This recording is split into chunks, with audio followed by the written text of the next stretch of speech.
وہ ساری تہمتیں لگائی ہیں اور سارا استہزاء بھی کیا ہے، تمسخر بھی کیا ہے، مذاق بھی اڑایا ہے، جیسا کہ ملعون رشدی نے کیا ہے۔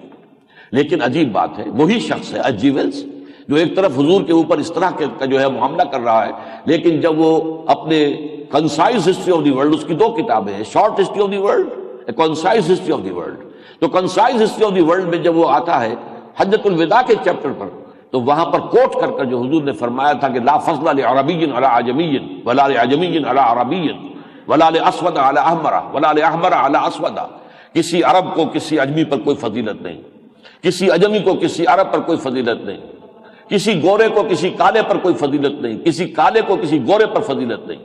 یہ الفاظ لکھ کر وہ اس کے اوپر اپنا تبصرہ کرتا ہے کہ اگرچہ تاریخ انسانی میں انسانی اخوت و مساوات اور آزادی، اس کے واس تو پہلے بھی بہت کہے گئے تھے، لیکن یہ ماننا پڑتا ہے کہ تاریخ انسانی میں ان اصولوں پر مبنی ایک معاشرہ تاریخ انسانی میں پہلی مرتبہ محمد نے قائم کیا صلی اللہ علیہ وسلم۔ Although the sermons of human fraternity, equality and freedom were said before also، اور عیسائی ہونے کی وجہ سے خاص طور پر اس کے باوجود کہ عیسائی ہے اور حضرت عیسیٰ کو وہ اللہ کا بیٹا سمجھتا ہے، لیکن صاف کہتا ہے we find a lot of such sermons in Jesus Nazareth، مسیح ناصری کے ہاں بھی واس تو بہت ہیں، لیکن یہ کہ will fail but it must be admitted that it was Muhammad صلی اللہ علیہ وسلم who for the first time in history established a society based on these principles۔ تو یہ ٹریبیوٹس تو دیے گئے ہیں، وہ انہی اعتبارات سے دیے گئے۔ ڈاکٹر مائیکل ہارٹ نے ابھی کچھ ہی عرصہ ہوا، اس کو تو زیادہ عرصہ نہیں ہوا ہے، 20 برس ہوئے، کتاب آئی اس کی دی 100، اس میں اس نے selection and gradation of the 100 most influential personalities of human history, تاریخ انسانی کے جو مؤثر ترین افراد ہیں جنہوں نے تاریخ کے رخ کو موڑا ہے، ان کا سلیکشن بھی کیا اور پھر گریڈیشن کی، ان میں سب سے اونچا کون، پھر کون، پھر کون، اور نمبر 1 پر حضور کو لا رہا ہے، اور اس کی وجہ بیان کرتا ہے this is because he is the only person, the only کو میں زور دے کر کہہ رہا ہوں، یہ نہیں کہا کہ وہ بھی ایک ایسے نہیں، واحد انسان، he is the only person supremely successful in both the religious and the secular planes, کہ انسانی زندگی کے جو دو گوشے ہیں، مذہبی روحانی ایک طرف، سیاسی ریاستی دوسری طرف، ان دونوں میدانوں میں انتہائی کامیاب ایک ہی انسان ہے اور وہ محمد ہے صلی اللہ علیہ وسلم۔ یہ قول حق ہے جو اللہ تعالیٰ نے اس کی زبان سے ادا کروایا ہے۔ بہرحال یہ مقصد جو تھا محمد رسول اللہ کی بعثت کا، کہ ایک طرف قرآن مجید کی تبلیغ کا حق ادا کرنے، وہ آپ نے کر دیا، اور اس کو آگے امت کے حوالے کر دیا، فَلْيُبَلِّغِ الشَّاهِدُ الْغَائِبَ، جس کا سلسلہ جاری ہے اور قیامت تک جاری رہے گا۔ بہت مبارک ہے، مبارکباد کے مستحق ہیں وہ لوگ جنہوں نے اس میں حصہ لیا ہے اور اس میں وہ اپنا وقت صرف کیا، اپنی صلاحیتیں، اپنی زندگیاں صرف کی۔ دوسرا دین حق کو قائم کرو، غالب کرو، لِيُظْهِرَهُ عَلَى الدِّينِ كُلِّهِ، چاہے اس راستے میں بدر آئے، حنین آئے، چاہے اس میں احد آئے، احزاب آئیں، جو بھی آئیں، جو بھی سخت سے سخت مراحل آئیں، لیکن یہ کہ ان سب کے باوجود وَلَوْ كَرِهَ الْمُشْرِكُونَ، مشرکین کتنا ہی ناگوار انہیں گزرے، لیکن یہ کام آپ کو کر کے دکھانا ہے، وہ کام آپ نے کر کے دکھایا۔ لیکن اب مرحلہ ثانی ہے آپ کا، آپ کی بعثت کا۔ اس کی وجہ کیا ہے؟ اگر تو آپ صرف عرب کے لیے بھیجے گئے ہوتے تو آپ کی حیات دنیاوی کے اندر ہی آپ کا مشن مکمل طور پر کامل ہو گیا، لیکن نہیں، میں آپ کو آیات سنا چکا ہوں۔ ایک آیت میں نے آپ کو سنائی، وَمَا أَرْسَلْنَاكَ إِلَّا كَافَّةً لِلنَّاسِ بَشِيرًا وَنَذِيرًا، ہم نے نہیں بھیجا ہے آپ کو نہ محمد مگر پوری نوع انسانی کے لیے بشیر و نذیر بنا کر۔ آپ کی بعثت تو پوری نوع انسانی کے لیے۔ سورہ اعراف میں کہلوایا گیا، کہہ دیجئے قل یا ایھا الناس، اے لوگو، انی رسول اللہ الیکم جمیعا، میں تم سب کی طرف اللہ کا رسول ہوں۔ اب اگر معاملہ یہ ہے تو بعثت محمدی صلی اللہ علیہ وسلم کا جو امتیازی مقصد ہے دین حق کا غلبہ، وہ جب تک پورے عالم انسانیت پر نہیں ہوتا آپ کی بعثت کا مقصد مکمل نہیں ہے، ہنوز شرمندہ تکمیل ہے، یہ وقت فرصت ہے، کہا کام ابھی باقی ہے، نور توحید کا اتمام ابھی باقی ہے۔ دیکھیے یہ بات کہ قیامت سے قبل پوری دنیا میں اللہ کے دین کا غلبہ ہوگا، بالکل ایسے جیسے کہ حضور کے دست مبارک سے آج سے 1400 برس قبل جزیرہ نما عرب میں غلبہ ہو گیا، یہ ہوگا۔ اس کے لیے قرآن مجید سے تو ہمیں صغرا کبرا ملتا ہے، میں اب بیان کر چکا ہوں، صرف اشارہ دوبارہ کر رہا ہوں۔ صغرا کیا ہے؟ حضور کو بھیجا گیا دین کو غالب کرنے کے لیے. هو الذی ارسل رسولہ بالہدی ودین الحق لیظہرہ علی الدین کلہ، 3 بار. اور کبریٰ کیا ہے؟ حضور کو بھیجا گیا پوری نوع انسانی کے لیے 5 بار. تو اب ان دونوں کو جوڑیے تو نتیجہ نکلے گا کہ حضور کا مقصد بعثت مکمل تبھی ہوگا جب پورے عالم انسانی پر اللہ کا یہ دین غالب آ جائے. اور یہ ہو نہیں سکتا کہ حضور کی بعثت کا مقصد پورا نہ ہو اور دنیا ختم ہو جائے. قیامت سے پہلے یہ ہو کر رہے گا. یہ تو ہے قرآن کا صغریٰ کبریٰ اور اس سے منطقی نتیجہ جو برآمد ہوتا ہے. لیکن اس کے لیے خبریں دی ہیں محمد رسول اللہ صلی اللہ علیہ وسلم، اور وہ صحیح احادیث میں ہیں، مستند احادیث میں ہیں. میری گفتگو میں احادیث کا حوالہ آئے گا. میں جانتا ہوں کہ آج ہمارے ہاں ایک وبا بہت پھیل چکی ہے، بہت عام ہو چکی ہے. احادیث سے لوگوں کو زیادہ دلچسپی نہیں ہے، کیونکہ فتنہ انکار حدیث بہت بڑے پیمانے پر آیا. مستشرقین نے اسے سب سے زیادہ ہوا دی ہے، اور جو بھی ہمارے ہاں مغرب سے پڑھ کر آتا ہے اس کے اندر یہ جراثیم پورے کے پورے موجود ہوتے ہیں. اور ہمارے ہاں بھی یہ سر سید احمد خان صاحب سے معاملہ شروع ہوا تھا. اس کے بعد یہ میں مفصل تقریر اس موضوع پر کر چکا ہوں، اس وقت میرا اس میں تفصیل میں جانے کا موقع نہیں ہے. فتنہ انکار حدیث، اور یہ اس کے مختلف درجے ہیں، شیڈز ہیں. کسی کے ہاں مکمل انکار ہے، کسی کے ہاں یہ ہے کہ اس کی اہمیت کی کمی ہے، مکمل انکار نہیں ہے. لیکن بہرحال ایمان بالرسالت کا تقاضا یہ ہے کہ وہ احادیث جو صحیح ہے سند کے اعتبار سے، جو پختہ ہے سند کے اعتبار سے، ان کو ہم مانیں، ان کو تسلیم کریں. اب یہ حدیثیں میں آپ کو سنا رہا ہوں، جو کتابچہ آپ کو تقسیم کیا گیا ہے اس کتابچے کے اندر یہ موجود ہیں، آپ بھی کھول لیجئے.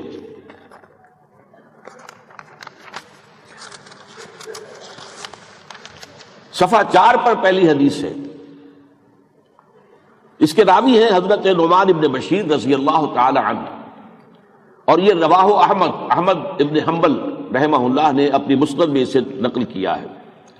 حضور فرماتے ہیں تکون النبوۃ فیکم ما شاء اللہ ان تکون. مسلمانوں، نبوت تمہارے مابین موجود رہے گی جب تک کہ اللہ چاہے گا. فاذا شاء يرفعها، فاذا شاء يرفعها، جب اللہ چاہے گا اس کو اٹھا لے گا.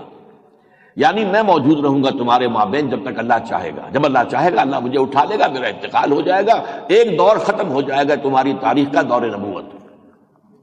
ثم تکون خلافۃ علی منہاج النبوہ، اس کے بعد ایک دور آئے گا خلافت علی منہاج النبوہ. یہ الفاظ نوٹ کیجئے، منہاج النبوہ، منہاج راستہ، نبوت کے راستے پر، کہ خلافت ہوگی ٹھیک نبوت کے نقش قدم پر، جس کو ہم خلافت راشدہ کہتے ہیں.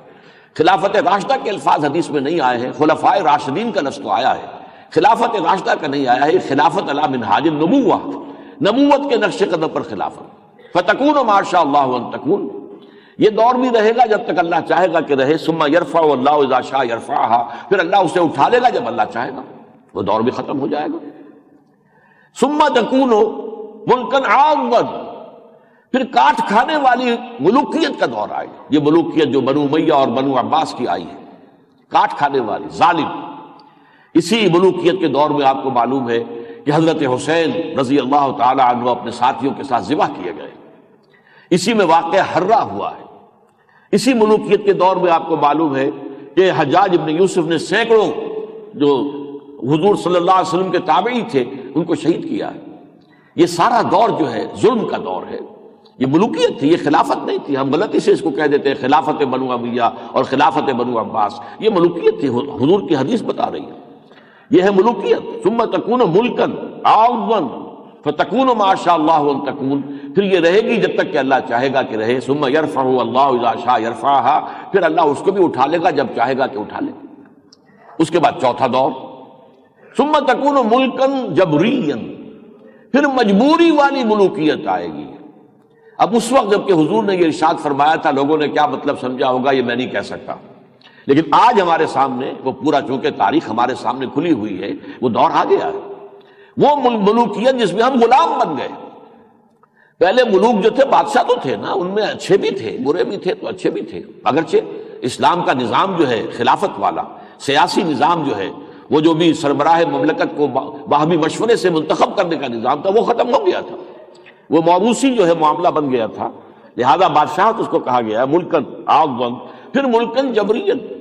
اب اس کے بعد ایک وقت آیا 1857 میں ملکہ وکٹوریہ ہماری حاکم ہو گئی، اور پورے عالم اسلام کے اندر کہیں فرانسیسیوں کی حکومت ہو گئی، کہیں ولندیزیوں کی ہو گئی، کہیں ڈچ کی ہو گئی، کہیں آپ کو معلوم ہے کہ ہسپانویوں کی ہو گئی، کہیں اطالویوں کی ہو گئی، کہیں فرانسیسیوں کی ہو گئی۔ یہ ایک دور ہے جس کو ہم کہتے ہیں کہ یہ کولونیل دور، تو یہ ہے چوتھا دور۔ ثم تکون ملکا جبریا فتکون ما شاء اللہ ان تکون ثم یرفع اللہ اذا شاء یرفعها، یہ بھی رہے گا جب تک اللہ چاہے گا، پھر اس کو بھی اللہ اٹھا لے گا جب چاہے گا۔ یہ دور جو ہے اگرچہ ایک معنی میں تو ختم ہوا ہے، لیکن دوسری معنی میں ابھی باقی ہے، ختم نہیں ہوا ہے۔ اس معنی میں تو ختم ہو گیا، انگریز ہندوستان سے چلا گیا، ہمارا پاکستان بھی آزاد ہو گیا، بنگلہ دیش بھی اب آزاد ہے، بہرحال اور بھی مختلف ممالک سے، انگریز جو ہے مصر سے بھی چلا گیا، عراق سے بھی چلا گیا، اور مختلف ممالک آزاد ہو گئے، ہسپانوی چلے گئے، فرانسیسی چلے گئے، الجزائر آزاد ہو گیا، موراکو آزاد ہو گیا۔ ایک اعتبار سے تو یہ کہ وہ سارا جو معاملہ ہے اس کی بساط جو ہے وہ نپٹ گئی ہے، لیکن ایک تو اس اعتبار سے بھی یہ دور جاری ہے کہ ہم ابھی غلام ہیں، علمی طور پر غلام، ٹیکنیکل اعتبار سے غلام، ذہنی اعتبار سے غلام، تمدنی اعتبار سے غلام، وہ غلامی جاری ہے۔ اور دوسرا یہ کہ وہ جب یہاں سے گئے ہیں تو ایسے حکمرانوں کے حوالے ملک کر کے گئے ہیں کہ جو ان کی تعلیم سے، ان کی تربیت سے بالکل انہی کے نقش قدم پر چلنے والے تھے۔ یہ وہی ان کا ذہن تھا، وہی ان کی سوچ تھی، وہی ان کی تہذیب تھی، وہی ان کا اٹھنا بیٹھنا رہن سہن تھا۔ یہ پورے عالم اسلام میں حکومتیں انہی کی بنی ہیں، تو اس اعتبار سے اب بھی انہی کی حکومت ہے، بائی پراکسی ہے۔ بظاہر جو ہے مقامی حکمران ہیں، کچھ بادشاہ ہیں، کوئی ڈکٹیٹر ہیں، کہیں پر کوئی چنا ہوا انسان بھی بیٹھا ہوا ہے، لیکن یہ کہ وہ اپنی تہذیب اور تمدن کے اعتبار سے، اپنے ذہن کے ساخت کے اعتبار سے، اپنی سوچ کے اعتبار سے، اپنے نظریات کے اعتبار سے انہی کے نقش قدم پر ہے۔ اور تیسری بات یہ کہ اب وہ جو دور ہے وہ دوبارہ جو ہے امپیریلزم کا آ رہا ہے، اس کا میں ذکر بعد میں کروں گا، وہ بڑے شد و مت کے ساتھ آگے آ رہا ہے۔ لیکن بہرحال حضور نے فرمایا کہ یہ چوتھا دور بھی ایک وقت آئے گا کہ ختم ہو جائے گا۔ ثم تکون خلافۃ علی منہاج النبوہ، پھر خلافت علی منہاج النبوت کا دور آئے گا۔ یہ دور جو پانچواں دور ہے یہ ابھی آنا ہے، اور آج ہماری گفتگو اسی سے متعلق ہے۔ اچھا، اب جب یہ دور آئے گا دوبارہ تو اس کی وسعت کیا ہوگی؟ اس کے لیے دو حدیثیں اسی کتاب کے اندر آپ کے پاس موجود ہیں۔ یہ آپ کے پاس ایک خزانہ ہے جو آج ہم نے آپ کو دیا ہے، ان حدیثوں کو یاد کیجئے، حرز جان بنائیے، اس لیے کہ جو مایوسی کے بادل جو ہیں، دل بادل نظر آ رہے ہیں، جو حالات ہمیں نظر آ رہے ہیں، ان میں واقعتاً روشنی کی کوئی کرن اور امید کی اگر کوئی کرن ہے تو ان احادیث کے حوالے سے ہمارے دلوں میں روشن رہ سکتی ہے۔ اور جب تک کہ یہ بات نہ ہو پھر آدمی کے اندر کچھ کرنے کی سکت نہیں رہتی۔ مایوسی اگر غالب آ جائے تو انسان کے خواص شلک ہو جاتے، کچھ کر نہیں سکتا، کچھ نہ کچھ امید کا جو پہلو ہے وہ دامن رہنا چاہیے۔ اب دوسری حدیث جو ہے اس میں حضرت ثوبان سے ہے، یہ حضور کے آزاد کردہ غلام تھے رضی اللہ تعالی عنہ، اور یہ تو صحیحین کی روایت ہے، رواہ مسلم، صحیح مسلم کی روایت ہے۔ حضرت ثوبان فرماتے ہیں قال رسول اللہ صلی اللہ علیہ وسلم ان اللہ زوالی الارض، اللہ نے میرے لیے پوری زمین کو لپیٹ دیا یا سکیڑ دیا، فرأیت مشارقہا و مغاربہا، تو میں نے اس کے سارے مشرق بھی دیکھ لیے، سارے مغرب بھی دیکھ لیے، سارے مشرق سارے مغرب۔ اب یہ کیسے ہوا ہے ہماری سمجھ میں آنے والی باتیں نہیں ہیں، یہ معاملہ ہے اللہ کا اور اس کے رسول کا، اللہ کا اپنے نبیوں کے ساتھ جو معاملہ رہتا ہے، ظاہر بات وہ ہماری سمجھ میں آنے والی باتیں وہ نہیں ہوتی۔ شب معراج میں جو کچھ حضور کو دکھایا گیا ہے وہ ہماری سمجھ میں آنے والی بات نہیں ہے، وہ سفر کیسے ہوا ہے ہماری سمجھ میں آنے والی بات نہیں ہے۔ بہرحال اللہ تعالیٰ نے پوری زمین حضور کو دکھا دیا، تو میں نے سارے مشرق دیکھ لیے، سارے مغرب دیکھ لیے۔ وَإِنَّ أُمَّتِي سَيَبْلُغُ مُلْكُهَا مَا زُوِّيَ مِنْهَا، اور سن رکھو میری امت کی حکومت ان تمام علاقوں پر قائم ہو کر رہے گی جو زمین کو سکیڑ کر یا لپیٹ کر مجھے دکھا دیے گئے۔ ایک دوسری حدیث اسی موضوع کی ہے، حضرت مقداد ابن الاسود سے رضی اللہ تعالی عنہ، یہ صفحہ 6 پر ہے۔ حضرت مقداد فرماتے ہیں انہ سمع رسول اللہ صلی اللہ علیہ وسلم یقول، کہ میں نے اللہ کے رسول کو یہ فرماتے ہوئے سنا، لا یبقى علی الارض بیت مدر ولا وبر الا ادخلہ اللہ کلمۃ الاسلام، روئے ارض پر کوئی گھر نہیں بچے گا، نہ اینٹ گارے کا بنا ہوا گھر اور نہ ہی کوئی کمبلوں کا بنا ہوا خیمہ۔ اب یہ دونوں زندگیاں جو ہیں روئے زمین پر، ایک سیٹلڈ لائف ہوتی ہے، شہر ہیں، قصبے ہیں، گاؤں ہیں، گھر بنے ہوئے ہیں، چاہے کچی اینٹوں کے ہوں، پکی اینٹوں کے ہوں، RCC کے ہوں، اور ایک یہ نومیڈک ٹرائبز ہوتے ہیں جن کے خیمے ہوتے ہیں، وہ خیمے لے کر ادھر سے ادھر جہاں بھی چراہ گاہ میسر آ جائے وہ وہاں پہنچ جاتے ہیں۔ تو نہ کوئی گھر رہے گا اینٹ گارے کا بنا ہوا اور نہ کوئی خیمہ بچے گا، الا ادخلہ اللہ الاسلام، مگر یہ کہ اللہ تعالیٰ اس میں اسلام کو داخل کر دے گا، بعز عزیز و ذل ذلیل، یا کہ قابل عزت انسان کے اعزاز کے ساتھ اور یا کسی کمزور انسان کی مغلوبیت کے ساتھ، یعنی یا تو وہ گھر والا یا خیمے والا اسلام لے آئے گا تو اسلام اس کے گھر یا خیمے میں داخل ہوگا، اس کا بھی اعزاز ہوگا، وَلِلَّهِ الْعِزَّةُ وَلِرَسُولِهِ وَلِلْمُؤْمِنِينَ وَلَكِنَّ الْمُنَافِقِينَ لَا يَفْقَهُونَ، عزت تو اصل میں اللہ کے لیے ہے، اس کے رسول کے لیے ہے اور اہل ایمان کے لیے ہے، لیکن منافقوں کو اس کا علم نہیں ہے، اس کا شعور نہیں ہے۔ یا یہ ہے کہ کوئی شخص مغلوب ہو جائے گا، اسلام اس کے گھر میں داخل ہوگا، اسے جزیہ دینا پڑے گا، چھوٹا بن کر رہنا پڑے گا، لیکن یہ ہے کہ وہ خود اسلام کے اعزاز سے محروم رہ جائے گا۔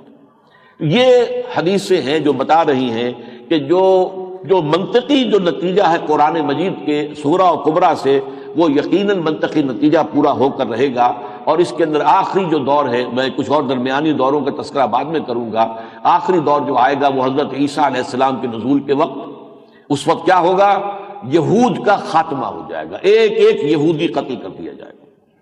یہ جو ان کا عارضی سا ایک ابھار آیا ہے تاریخ انسانی کے اندر، اس کا بھی اصل سبب میں بعد میں آپ کو بتاؤں گا، یہ عارضی ہے، لیکن یہ کہ حضرت مسیح جو ہیں چونکہ ان کی طرف رسول بنا کر بھیجے گئے تھے، رسولا الی بنی اسرائیل، ان کی صدا کو اللہ نے مؤخر کر دیا تھا۔ اب حضرت مسیح علیہ السلام کے نزول پر دوبارہ جو صورت پیش ہوئے گی تو اس کے اندر ان کو ختم کر دیا جائے گا، اور نمبر دو یہ کہ حضرت مسیح عیسائیت کو ختم کر دیں گے، صلیب کو توڑ دیں گے، کہیں گے میں صلیب ہوا ہی نہیں، میں مصلوب ہوا ہی نہیں، تم نے یہ گھڑ لیا ہے معاملہ، صلیب توڑ دیں گے اور خنزیر کو قتل کریں گے، تم نے شریعت اسلامی میں ہمیشہ سے حرام تھا جس کا گوشت اس کو کھایا ہے، یہ ختم کرو، اور جزیہ ختم کر دیں گے، یا تو اتنی خوشحالی ہو جائے گی کہ جزیے کی ضرورت ہی نہیں رہے گی، یا پھر یہ کہ کوئی غیر مسلم رہے گا ہی نہیں، بہرحال جس شکل میں بھی ہوگا یہ تین باتیں حدیث میں آئی ہیں، تو عیسائیت اسلام میں مدغم ہو جائے گی، یہ وقت آئے گا کہ پھر اس کے بعد پوری دنیا پر اسلام کا غلبہ ہوگا۔ اب اس کے ضمن میں ایک خاص رول ہے جو احادیث سے معلوم ہوتا ہے کہ جو عرب کے کسی مشرقی علاقے میں واقع کسی ملک کو اللہ نے سپرد کیا ہے، یہ ذہن میں رکھیے، اللہ تعالیٰ جو تدبیر کائنات فرماتا ہے، یدبر الامر من السماء الى الارض ثم يعرج الیہ فی یوم کان مقدارہ الف سنۃ مما تعدون، اللہ تعالیٰ کا ایک دن جو ہے وہ 1000 برس کا ہمارے حساب سے، تو اللہ کی جو منصوبہ بندی ہوتی ہے، جو نقشہ بنتا ہے، وہ بھی طویل المیعاد ہوتا ہے، لہذا اللہ تعالیٰ کی طرف سے ایک رول خاص اس دور کے لیے، ایک علاقے کے لیے یا ایک ملک کے لیے اللہ کی مشیت میں طے ہے۔ وہ علاقہ جو ہے حدیث کے روح سے عرب کے مشرق کی طرف واقع ہے۔ یہ عبداللہ ابن الحارث رضی اللہ تعالیٰ عنہ سے روایت ہے جو کہ ابن ماجہ، سنن ابن ماجہ میں ہے رحمۃ اللہ علیہ۔ حضور فرماتے ہیں یخرج الناس من المشرق فیؤتون للمہدی، یعنی سلطانی، مشرق کی طرف سے فوجیں آئیں گی جو عرب میں حضرت مہدی کی حکومت کو جمائیں گی، مضبوط کریں گی، اس کی بنیادوں کو گہرا کریں گی، یؤتون للمہدی یعنی سلطانی، ان کے اقتدار کو، ان کے حکومت کو، ان کے جو سلطان ہے اس کو مضبوط کریں گی، اور آئیں گی مشرق کی طرف سے فوجیں۔ اور ایک اور حدیث ہے وہ حضرت ابو ہریرہ سے ہے رضی اللہ تعالی عنہ، یہ ترمذی شریف کی روایت ہے، یخرج من خراسان رایات سود لا يردها شیء حتی تنصب بإیلیا، خراسان کے علاقے سے سیاہ جھنڈے لے کر فوجیں آئیں گی جن کا رخ کوئی موڑ نہیں سکے گا، یہاں تک کہ وہ ایلیا، اور ایلیا حضور کے زمانے میں بیت المقدس کا نام تھا، ایلیا میں لا کر نصب کر دیے جائیں گے۔ یعنی آج جو یہودیوں کے قبضے میں بیت المقدس ہے، یہ ان سے واگزار کرا لیں گی وہ فوجیں، اور یہ فوجیں جو ہیں اپنے جھنڈے لے جا کر گاڑ دیں گی ایلیا کے اندر، بیت المقدس کے اندر، اور یروشلم جو ہے یہودیوں سے آزاد ہو جائے گا۔ اب اس کا جو ایک پس منظر ہے اس کو جان لیجیے۔ جیسا کہ میں نے عرض کیا، اللہ تعالیٰ کی تدبیر جو ہے وہ صدیوں پر محیط ہوتی ہے، وہ کوئی دنوں اور سالوں کی نہیں ہے۔ وہ ہمارے ہاں 5 سالہ منصوبہ ہوتا ہے، 10 سالہ منصوبہ ہوتا ہے، اللہ کا منصوبہ جو ہے بہت طویل ہوتا ہے۔ اللہ تعالیٰ کی ایک مشیت جو ہے وہ بر عظیم پاک و ہند کے ساتھ منسلک ہے۔ یہ بر عظیم پاک و ہند جو آج منقسم ہے، پاکستان ہے، بھارت ہے، بنگلہ دیش ہے، لیکن یہ کسی زمانے میں ایک ملک تھا، اور بر عظیم ہم اس کو کہتے تھے، بر صغیر کہنا درست نہیں ہے، بر صغیر تو چھوٹا سا جزیرہ بھی ہو تو بر صغیر ہے، بر کہتے ہیں خشکی کو، چھوٹا سی خشکی کا معاملہ تو وہ چھوٹا جزیرہ بھی بر صغیر ہے، یہ غلط لفظ استعمال ہوتا ہے، بر عظیم نہیں، بر اعظم اس سے نیچے بر عظیم، سب کانٹیننٹ، کانٹیننٹ بر اعظم، سب کانٹیننٹ بر عظیم۔ اس کے ساتھ اللہ تعالیٰ کی ایک خاص مشیت، اور وہ وہی دین حق کا آخری جو غلبہ ہونا ہے قیامت سے قبل، اس کے لیے تیاری جو ہے اس خطے میں اللہ نے کئی 100 برس سے شروع کر رکھی۔ اس کے لیے سب سے پہلا قدم جو اللہ نے اٹھایا وہ یہ ہے کہ ختم نبوت کے بعد جو سب سے بڑا عہدہ ہے دینی اعتبار سے، مجددین امت، جو حضور نے فرمایا ان اللہ یبعث فی هذه الامة علی راس کل 100 عام من یجدد لها دینها، سنن ابی داؤد کی روایت ہے، اللہ تعالیٰ اس امت میں ہر صدی کے سرے پر ایسے لوگوں کو اٹھاتا رہے گا جو دین کو تازہ کر دیں گے، دین کے اوپر جو پردے پڑ جائیں گے انہیں ہٹائیں گے، جو گرد و غبار آ جائے گا اسے ہٹائیں گے، جو بیرونی اثرات آ جائیں گے انہیں ہٹائیں گے، اور اصل دین کا چہرہ جو ہے روح انور دوبارہ تازہ کر کے دنیا کو دکھا دے گا۔ یہ سلسلہ مجددین جو ہے 1000 برس تک عرب میں رہا، لیکن آج سے 400 برس قبل، بلکہ 500 کے لگ بھگ برس قبل، اس کا مرکز منتقل کر دیا گیا بر عظیم پاک و ہند۔ 1000 سال جب ختم ہوئے تھے حضور صلی اللہ علیہ وسلم کی امت پر، تو ایک بہت بڑا فتنہ ہندوستان میں اٹھا تھا، بہت بڑا فتنہ، اکبر اعظم اور اس کا فتنہ اعظم، دین اکبری، دین الہی۔ اسے کچھ اس کے دماغ کی پیداوار تھی، کچھ سے بعد علماء نے پٹی پڑھائی کہ اللہ تعالیٰ کا ایک دن 1000 سال کا ہوتا ہے، تو 1000 سال پورے ہو گئے، دین محمدی کا زمانہ ختم ہو گیا، اب شریعت محمدی اور دین محمدی کا دور ختم ہو گیا، اب نیا دین اکبری یا دین الہی، اس نئے دین کے ذریعے سے، اور کوشش پوری کی گئی کہ دین محمدی کا خاتمہ کر دیا جائے جزیرہ نما ہند سے۔ لیکن یہ کہ اللہ تعالیٰ نے اسی وقت بر وقت کھڑا کیا ہے وہ حضرت مجدد الف ثانی کہتے ہیں اسی لیے 1000 کو، دوسرے 1000 سال کا آغاز ہوا ہے 11ویں صدی میں، تو حضرت مجدد الف ثانی ہندوستان میں مبعوث ہوئے، اور انہوں نے دین الہی کا جنازہ جو ہے اس ملک سے نکالا ہے، میں تفصیل میں نہیں جا سکتا۔ پھر 12ویں صدی کے مجدد شاہ ولی اللہ دہلوی اسی ہندوستان میں، جنہوں نے دوبارہ قرآن کو زندہ کیا ہے، قرآن جس کو کہ امت نے پیٹھ کے پیچھے پھینک دیا تھا، جس کا ترجمہ تک کرنے کو گناہ سمجھا جاتا تھا، لہذا لوگوں کے ذہنوں سے اوجھل تھا، اس کی طرف رجوع الی القرآن کی تحریک شروع کی ہے شاہ ولی اللہ دہلوی نے رحمۃ اللہ علیہ۔ پھر 13ویں صدی کے اندر سید احمد بریلوی رحمۃ اللہ علیہ، انہوں نے اسلامی جہاد کی تجدید کی ہے، انہوں نے جو جہاد کیا تھا اور شہید ہوئے، وہ اللہ کی حکمت، اللہ کی مشیت، کچھ غلطیاں ان سے بھی ہوتی ہیں، ہو جاتی ہیں، پوری نیک نیتی کے ساتھ، بہرحال انہوں نے جہاد کو تازہ کیا، وہ 13ویں صدی کے مجدد۔ 14ویں کے شیخ الہند مولانا محمود حسن اسیر مالٹا، ان کے کا جو عالم ہے کہ انگریز نے گرفتار کر کے ہندوستان کی کسی جیل میں نہیں رکھا، کہاں مالٹا میں جا کے رکھا۔ اقبال کے نفس سے ہے لالے کی آگ تیز، ایسے چمن سرا کو چمن سے نکال دو، تو یہاں سے ہندوستان سے باہر نکالا گیا۔ تو یہ شخصیتیں ہندوستان میں پیدا ہوئی۔ پھر غور کیجئے، جس وقت پچھلی صدی کے آغاز میں سازشیں چل رہی تھی سلطنت عثمانیہ کو ختم کرنے کی اور خلافت کو منسوخ کرنے کی، تو ایک احتجاجی تحریک چلی ہے پوری دنیا میں، صرف ہندوستان میں، صرف اسی بر عظیم پاک و ہند میں، تحریک خلافت، اور چلی کس زور شور کے ساتھ کہ ہندو اس میں شامل ہوئے، گاندھی شامل ہوا اس زور شور کے ساتھ، اور پورا بر صغیر جو ہے بر عظیم پاک و ہند جو ہے وہ گونج اٹھا، بولی اماں محمد علی کی جان بیٹا خلافت پہ دے دو، اور بہت بڑے بڑے ہمارے لیڈروں نے سزائیں جو ہے بغاوت کا مقدمہ فیس کیا اور سزائیں جھیلی۔ وہ بھی ہوا صرف یہاں، حالانکہ سوچئے کہ خلافت اگر معاملہ تھا تو پوری امت مسلمہ کا تھا، صرف ہندوستان کے مسلمانوں کا تو نہیں تھا، لیکن تحریک چلی ہے تو صرف یہاں چلی ہے۔ آخر یہ کوئی انڈیکیٹرز ہیں، کچھ نہ کچھ علامات ہیں کہ جن سے ظاہر ہوتا ہے کہ اس خطے سے اللہ تعالیٰ کی کوئی مشیت وابستہ ہے۔ پھر آپ کو معلوم ہے کہ کولونیل رول کے خلاف جو آزادی کی تحریکیں چلی دنیا میں ہر جگہ چلی ہیں، لیکن ہر جگہ پر انہوں نے کسی لوکل نیشنلزم کا حوالہ اس کے سہارے سے اٹھی، ملے نیشنلزم، عرب نیشنلزم۔ صدر ناصر نے اگر اٹھا کر پھینکا انگریزوں کو میڈیٹرینین میں تو عرب نیشنلزم کی بنیاد پر، لیکن بر عظیم پاک و ہند میں جو تحریک چلی مسلمانوں کی، وہ اسلام کے نام پر چلی، وہ کسی ریشل، کسی لنگوسٹک جو ہے نیشنلزم کی بنیاد پر نہیں، بلکہ اسلام کے نام پر۔ پاکستان کا مطلب کیا؟ لا الہ الا اللہ۔ یہ ساری تحریک، اور کس قدر زور شور کے ساتھ 1937 سے لے کر 1947 تک قائد اعظم محمد علی جناح نے پورے ہندوستان کے طول و عرض کے اندر جس طریقے سے راگ گایا ہے، اسلامی تہذیب، اس کا احیاء، اسلامی قوانین، ہمارا تمدن، ہماری تہذیب، ہمارا دستور، اور ان سب کو ہم نے زندہ کرنا ہے، تازہ کرنا ہے، اس کے لیے جو پورے ہندوستان کے اندر واقعہ یہ ہے کہ اگر آپ برا نہ مانیں تو میں کہوں گا قوالی گائی ہے، اس لیے کہ قوالی میں تکرار ہوتی ہے، اور قائد اعظم کی تقاریر کے اندر بے تحاشا تکرار ہے، آپ نے کیا اسی کو، اور یہی اسی کا نتیجہ تھا کہ 1946 کے الیکشن میں مسلم لیگ کو پورے مسلمانان ہند کی نمائندہ جماعت ہونے کی حیثیت حاصل ہوئی، جس کے نتیجے میں پاکستان قائم ہوا۔ پھر پاکستان کا قیام ایک معجزہ، یہ میری کتاب ہے استحکام پاکستان، اس میں نے ثابت کیا ہے دلائل کے ساتھ، معجزہ ہے یہ، اللہ تعالیٰ کے ڈیوائن انٹرونشن کے بغیر یہ ملک قائم نہیں ہو سکتا تھا۔ غور کیجئے، کہاں ہندو کہاں مسلمان، نفری میں ہم سے 3 گنا زیادہ، دولت مند، تعلیم یافتہ ہم سے کہیں زیادہ تھے، انڈسٹری ان کے پاس تھی، کاروبار ان کے پاس تھا، غالب تھے، چھائے ہوئے تھے، اور وہ لوگ جو ہیں ڈیڈ اگینسٹ بھارت ماتا کے ٹکڑے، ناممکن۔ پھر آپ کو معلوم ہے کانگریس جیسی تحریک، بہت بڑی تحریک، اس میں کوئی شک نہیں، عوامی تحریک، وہ صرف تحریک نہیں تھی، بہت بڑی جماعت بھی تھی، تنظیم تھی، اس کے کارڈرز تھے، منظم اس کا جو ہے وہ صفیں تھی۔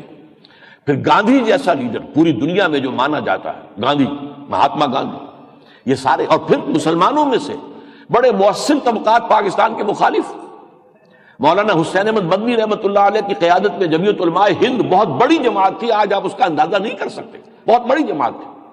وہ تو بعد میں کچھ علماء ان سے علیحدہ ہوئے ہیں، مولانا شبیر احمد عثمانی رحمۃ اللہ علیہ کی معیت میں تو ایک علیحدہ چھوٹی سی جمعیت بنی ہے جمعیت علماء اسلام، ورنہ جمعیت علماء ہند میں تقریباً پورے ہندوستان کے علماء خطباء جو تھے وہ شامل تھے، اور وہ ڈیڈ اگینسٹ پاکستان۔ اس پنجاب کی سرزمین میں احرار سے بڑھ کر آتش بیان مقررین پوری تاریخ نے پیدا نہیں کیے، وہ احرار پاکستان کے خلاف۔ سرحد کے اندر آپ کو معلوم ہے آخری وقت تک کانگریس کی منسٹری تھی، اور وہاں جو تھی یہ تحریک عبدالغفار خان، وہ سرحدی گاندھی کی، وہ بڑی عوامی تحریک تھی، بڑی پاورفل تحریک تھی۔ اس سب کے باوجود پاکستان کیسے بن گیا؟ پھر یہ کہ اگر برطانیہ کے اندر حکومت ہوتی کنزرویٹو پارٹی کی تو کہا جا سکتا تھا کہ یہ ہندوستان کو تقسیم انگریز نے کرایا، لیکن وہاں تو پارٹی تھی لیبر پارٹی۔ ایٹلی کو شدید نفرت تھی قائد اعظم سے، اس کی وہ کتاب سے ظاہر ہے جو بعد میں اس کی شائع ہو چکی ہے۔ ماؤنٹ بیٹن جو وائس رائے تھا گاندھی کا چیلا تھا۔ اب یہ ساری چیزیں اور پاکستان بن گیا، جبکہ نوٹ کیجئے آخری بات، 1 سال پہلے قائد اعظم آزاد پاکستان کے مطالبے سے دستبردار ہو گئے۔ جب کیبنٹ مشن پلان آیا ہے اور اس نے یہ تجویز پیش کی ہے کہ ہندوستان آزاد ہو جائے، 3 زونز بنا دیے جائیں، ایک مغربی زون ہو جس میں مسلمانوں کی اکثریت ہوگی، یہ پاکستان جمع پورا پنجاب، ایک مشرقی زون، اس میں بھی مسلمانوں کی اکثریت ہوگی، پورا بنگال اور آسام، ایک مرکزی زون باقی بھارت، اور مرکزی حکومت ایک ہوگی، لیکن ان زونز کو آٹونومی حاصل ہوگی، اور 10 سال کے بعد زونز کو یہ اختیار ہوگا کہ وہ چاہیں تو اس فیڈریشن سے علیحدہ ہو جائے۔ قائد اعظم نے تسلیم کر لیا، اس لیے کہ وہ یہ دیکھ چکے تھے کہ انگریز تلا ہوا ہے، ہندوستان چھوڑ کر جانے پر تلا ہوا ہے۔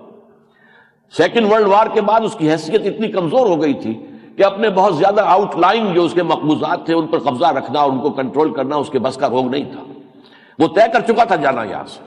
اب قائد اعظم کو خطرہ یہ ہوا کہ اگر میں نے ضد کی اور زیادہ اپنے پاؤں رگڑے تو ہو سکتا ہے unilateral transfer of power Congress کو کر کے اور انگریز یہاں سے چلا جائے، لہذا آپ نے مان لیا۔ اب دیکھیے اللہ تعالیٰ کا معاملہ، حضور نے فرمایا ہے کہ تمام انسانوں کے دل اللہ کی 2 انگلیوں کے مابین ہے، جدھر چاہتا ہے اللہ پھیر دیتا ہے۔ اب پنڈت جواہر لال نہرو بولے ہیں، اور جب ان سے سوال کیا گیا ان کا کہ یہ 10 سال کے بعد کون کسی کو علیحدہ ہونے دیتا ہے، ایک دفعہ بند تو لینے دو۔ یہ بات صحیح تھی جو اس نے کہی تھی، کڑوا سچ تھا، وہ جو کہا جاتا ہے کہ فقیہ مصلحت بھی سے وہ رندے بادہ خار اچھا نکل جاتی ہے جس کے منہ سے سچی بات مستی میں، لیکن یہ قول آیا اور قائد اعظم نے اس کیبنٹ مشن پلان کی منظوری سے واپسی اختیار کر لی، ریورس گیئر لگایا، اور ظاہر بات ہے اب انہیں کوئی الزام نہیں دے سکتا تھا، اس لیے کہ پنڈت نہرو اس وقت کانگریس کے صدر تھے۔ مولانا ابوالکلام آزاد نے انڈیا ونز فریڈم میں اپنی پورے سیاسی کیریئر کی ایک ہی غلطی تسلیم کی ہے کہ میں نے کانگریس کی صدارت چھوڑ دی، حالانکہ ان پر پورا دباؤ تھا کانگریس کا کہ آپ ہی صدارت جاری رکھیں، لیکن انہوں نے چھوڑ دی اور پنڈت نہرو جو ہے پریزیڈنٹ بن گئے۔ تو جب پریزیڈنٹ آف دی کانگریس یہ بات کہہ رہا ہے تو ظاہر بات ہے اسے نظر انداز کرنا ممکن نہیں ہے، اس لیے پاکستان بنا ہے۔ بہرحال یہ سب در حقیقت بر عظیم پاک و ہند اور اس کا پھر جو خلاصہ جو ہے پاکستان کی شکل میں نکلا، جو مشرقی اور مغربی پاکستان دو حصوں پر مشتمل تھا، یہ بھی اسی مشیت ایزدی کا حصہ ہے۔ پاکستان بننے کے بعد، اور یہ پاکستان بنا بھی کب ہے؟ یہ بھی آیات میں سے ہے، نشانیوں میں سے، اللہ تعالیٰ کی نشانی ہے۔ شب قدر میں جس رات میں قرآن کا نزول ہوا ہے، پاکستان کا نزول ہوا ہے، 27ویں شب رمضان مبارک کی۔ اور پھر یہ کہ 1-1.5 سال کے بعد ہی یہاں پر قرارداد مقاصد پاس ہو گئی۔ یہ بہت بڑا تاریخی معاملہ تھا جس میں کہ مان لیا گیا کہ یہاں حاکمیت اللہ کی ہے، گویا کہ خلافت کا اصول تسلیم ہو گیا۔ خلافت اسی کا نام ہے، حاکمیت اللہ کی، خلافت انسان کی، خلافت مسلمانوں کی، اللہ کو ماننے والوں کی۔ لہذا وہ ایک اصول جو ہے اس کا بنیادی وہ تسلیم کر لیا گیا، اور یہ کہ ہمارے پاس جو اختیارات ہیں وہ تو اللہ کی طرف سے ایک مقدس امانت ہے، وہ انہی حدود میں استعمال ہوں گے جو کتاب اور سنت کے اندر معین کر دیے گئے۔ یہاں تک تو سفر آیا، لیکن اس کے بعد وہ جو بسرا ہے، اور اس کے بعد چراغوں میں روشنی نہ رہی۔ کیا ہوا؟ کہاں بھٹک گئے؟ کہاں یہ قافلہ بھٹکا ہے؟ کس کی غلطی تھی؟ آج تک کیوں نہیں ہو سکا ہے؟ بہرحال اس میں کیسے ہوا اور کون ذمہ دار ہے، یہ ایک علیحدہ موضوع ہے۔ یہ مورخ کی دلچسپی کے موضوعات ہیں، اس وقت میرا یہ موضوع نہیں ہے۔ لیکن واقعہ یہ ہے کہ اب پاکستان اپنا جواز کھو چکا ہے۔ جس آئیڈیالوجی کی بنیاد پر یہ قائم ہوا تھا، وہ آئیڈیالوجی اب کہیں نہیں۔ کہاں ہے وہ اسلام؟ وہ اسلام کے اصول حریت و اخوت و مساوات۔ یہاں تو پورا جاگیرداری نظام نافذ ہے۔ یہاں کسان کی جو حالت زار ہے اور جو زمیندار عیاشیاں کرتے ہیں، آپ اس کا اندازہ کیجئے، کیا اسلام کے ساتھ کوئی مناسبت ہے اس کی؟ یہاں پورا نظام سود کی بنیاد پر چل رہا ہے، جو کہ شریعت اسلامی کی روح سے بدترین شے ہے۔ سود سے بڑا عملی گناہ کوئی نہیں ہے، شرک سے بڑا عقیدے کا گناہ کوئی نہیں، اور سود سے بڑا عمل کا گناہ کوئی نہیں، اور سارا نظام اسی پر چل رہا ہے۔ کہاں ہے وہ اسلام؟ کہاں ہے وہ کفالت عامہ کہ ہر فرد کی بنیادی ضرورتوں کی وہ خلافت کا نظام جو ہے، وہ اللہ کا دین کا نظام جو ہے عادلانہ، ہر ایک کی بنیادی ضروریات کا کفیل ہو؟ کہاں ہے وہ؟ لہذا واقعہ یہ ہے کہ وہ جو بھی سفر ہم نے شروع تو کر دیا تھا قرارداد مقاصد سے، لیکن اس کے بعد وہ الجھ کر رہ گیا ہے۔ قوم الجھ گئی ہے، قیادت الجھ گئی ہے، علماء الجھ گئے ہیں، عوام الجھ گئے ہیں۔ کچھ ہندو کی چھوڑی ہوئی دولت نے ہمیں گمراہ کیا، ہمارے اخلاق کا دیوالہ نکالا۔ کچھ اس کے بعد جو مواقع زندگی کے یہاں نظر آئے ہندو کے چھوڑے ہوئے ویکوم کی وجہ سے، کچھ اس نے ہمیں دنیا کی دوڑ کے اندر لگایا ہے۔ تو عوام بھی غلط راستے پر چلے ہیں، خواص بھی چلے ہیں، اور ہماری سیاسی پارٹیاں بھی اور عوامی اور دینی مذہبی پارٹیاں بھی اس راستے میں غلط راستے پر چلی ہیں۔ بہرحال اس کا میں بحث نہیں کرنا چاہتا۔ یہ صورتحال جو ہے وہ یہ ہے کہ جس مقصد کے لیے پاکستان بنایا گیا تھا، اسلام کے اصول حریت و اخوت و مساوات، اب اس کا کوئی وجود ہمارے ہاں نہیں ہے، اور اس اعتبار سے پاکستان ریزون دی عقل، ریزون دی ایٹرے جس کو لکھتے ہیں انگریزی کے اندر، اپنی وجہ جواز کھو چکا ہے۔ اب ذرا آئیے میری گفتگو کا دوسرا حصہ، عالمی منظر اس وقت کیا ہے، ورلڈ سیناریو کیا ہے، اس پر ایک نظر ڈالیں کہ ستیزہ کار رہا ہے ازل سے تا امروز، چراغ مصطفی سے شرار بولا بھی۔ خیر و شر کی کشمکش، بلکہ کشاکش زیادہ صحیح لفظ ہے، حق و باطل کے درمیان مقابلہ، یہ یوں سمجھیے کہ اتنا ہی پرانا ہے جتنا کہ انسان خود پرانا ہے۔ وہ حضرت آدم کی تخلیق کے وقت جو انہیں سجدہ کرنے کا حکم دیا گیا اور ابلیس نے بغاوت کی، سجدہ نہیں کیا، وہ جنات میں سے تھا، لیکن اپنے علم اور اپنی عبادت کی وجہ سے، عبادت گزاری کی وجہ سے وہ ملائکہ میں شامل تھا۔ ویسے بھی جنات میں اور ملائکہ میں ایک مناسبت ہے، ملائکہ کی تخلیق نور سے ہوئی ہے اور جنات کی نار سے ہوئی ہے، یہ دونوں ایک دوسرے کے قریب ہیں۔ بہرحال اس نے انکار کیا، بغاوت کی، اور یہ چیلنج کیا، اے اللہ تو مجھے قیامت تک کے لیے مہلت دے دے تو میں ثابت کر دوں گا کہ اس آدم کو جو تو نے مجھ پر شرف دیا ہے اور فضیلت بخشی ہے کہ اس کا اہل نہیں تھا۔ میں اس کی ضروریت کو برباد کر کے رہوں گا، تباہ کر کے رہوں گا، گمراہی میں مبتلا کروں گا، شرک میں مبتلا کروں گا، اسے ہر طرح کے سبز باغ دکھاؤں گا، اسے برائیوں میں ملوث کروں گا اور برائیوں کو اچھا کر کے دکھاؤں گا۔ یہ سارا کام میں کروں گا۔ قرآن مجید میں 5-6 جگہ یہ مکالمہ درج ہے۔ اب اس میں ظاہر بات ہے کہ باطل کی قوت ایک طرف تو وہی ابلیس ہے، عزازیل، اور پھر جنات میں اس کے پیروکار ہیں، اس کی سلبی اولاد بھی ہے، پھر یہ کہ انسانوں میں بھی اس کے ایجنٹ ہیں، اور یہ معاملہ جو ہے ٹگ آف وار جیسے ہوا کرتا ہے، رسہ کشی، اس طریقے سے چلا آ رہا ہے جب سے انسانی تاریخ ہے۔ کبھی حق کا غلبہ ہو گیا، کبھی باطل کا غلبہ ہو گیا۔ کبھی پھر باطل جو ہے مغلوب ہو گیا، حق غالب ہو گیا، کبھی حق پھر مغلوب ہو گیا اور باطل غالب آ گیا. اور اس میں یہ ماننا پڑتا ہے کہ اکثر و بیشتر باطل ہی غالب رہا ہے. انسانوں کی اکثریت باطل ہی کی پیروکار رہی ہے اور شر ہی کے راستے پر چلی ہے. لیکن پچھلی 3 صدیوں سے یہ باطل ایک بڑے زور شور کے ساتھ ایک دجالی فتنے کی شکل میں بڑے زوم کے ساتھ، بڑے جوش و خروش کے ساتھ آگے بڑھا ہے تقریباً 300 سال سے. اور اس میں اس کا سب سے بڑا اعلی کار جو ہے ابلیس کا، وہ یہود ہے. دیکھیے ابلیس کو بھی ابلیس بنانے والی شے کیا تھی؟ مایوسی. اس کے اندر حسد تھا، آدم سے حسد، اپنا تکبر اور مایوسی. یہی حسد اور تکبر اور مایوسی یہود میں ہے. حضور صلی اللہ علیہ وسلم کی بعثت کے بعد ان کے اندر یہ تکبر اور حسد اور مایوسی پیدا ہوئی. وہ سمجھتے تھے کہ نبوت تو ہمارے گھر کی میراث ہے، 2000 برس تک ہمارے ہاں رہی ہے. یہ کہاں سے امیین میں سے کہاں آخری نبی اور کامل نبی، اللہ نے امیین میں سے ان پڑھ لوگوں میں بھیج دیا. اس سے حسد، اس سے دشمنی قرآن مجید میں بھی ہے. لَتَجِدَنَّ أَكْثَرَ النَّاسِ عَدَاوَةً لِلَّذِينَ آمَنُوا الْيَهُودُ وَالَّذِينَ أَشْرَكُوا.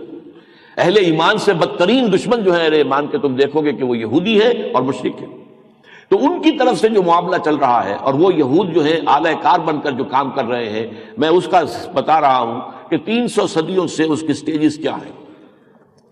سب سے پہلے تو تمدن کے میدان میں اس نے باطل کا غلبہ کیا ہے، اور اس میں اندر یہود ہی سب سے بڑا اعلی کار بنے. تمدن کے میدان میں ریاست کے سطح پر، سیاست کی سطح پر سیکولرزم، ریاست کے معاملات کا کوئی تعلق خدا سے نہیں، آسمانی شریعت سے نہیں، آسمانی ہدایت سے نہیں، کسی مذہب سے نہیں. مذہب جو ہے وہ صرف انسان کا انفرادی معاملہ ہے. مذہب کو رکھو، مسجدوں میں بند رکھو، سینیگاگز میں بند رکھو، چرچز میں بند رکھو، مندروں میں بند رکھو، جہاں رکھو، لیکن میدان حکومت میں، میدان سیاست میں، ملک کے قانون کے معاملے میں یہ معاملہ نہیں چلے گا.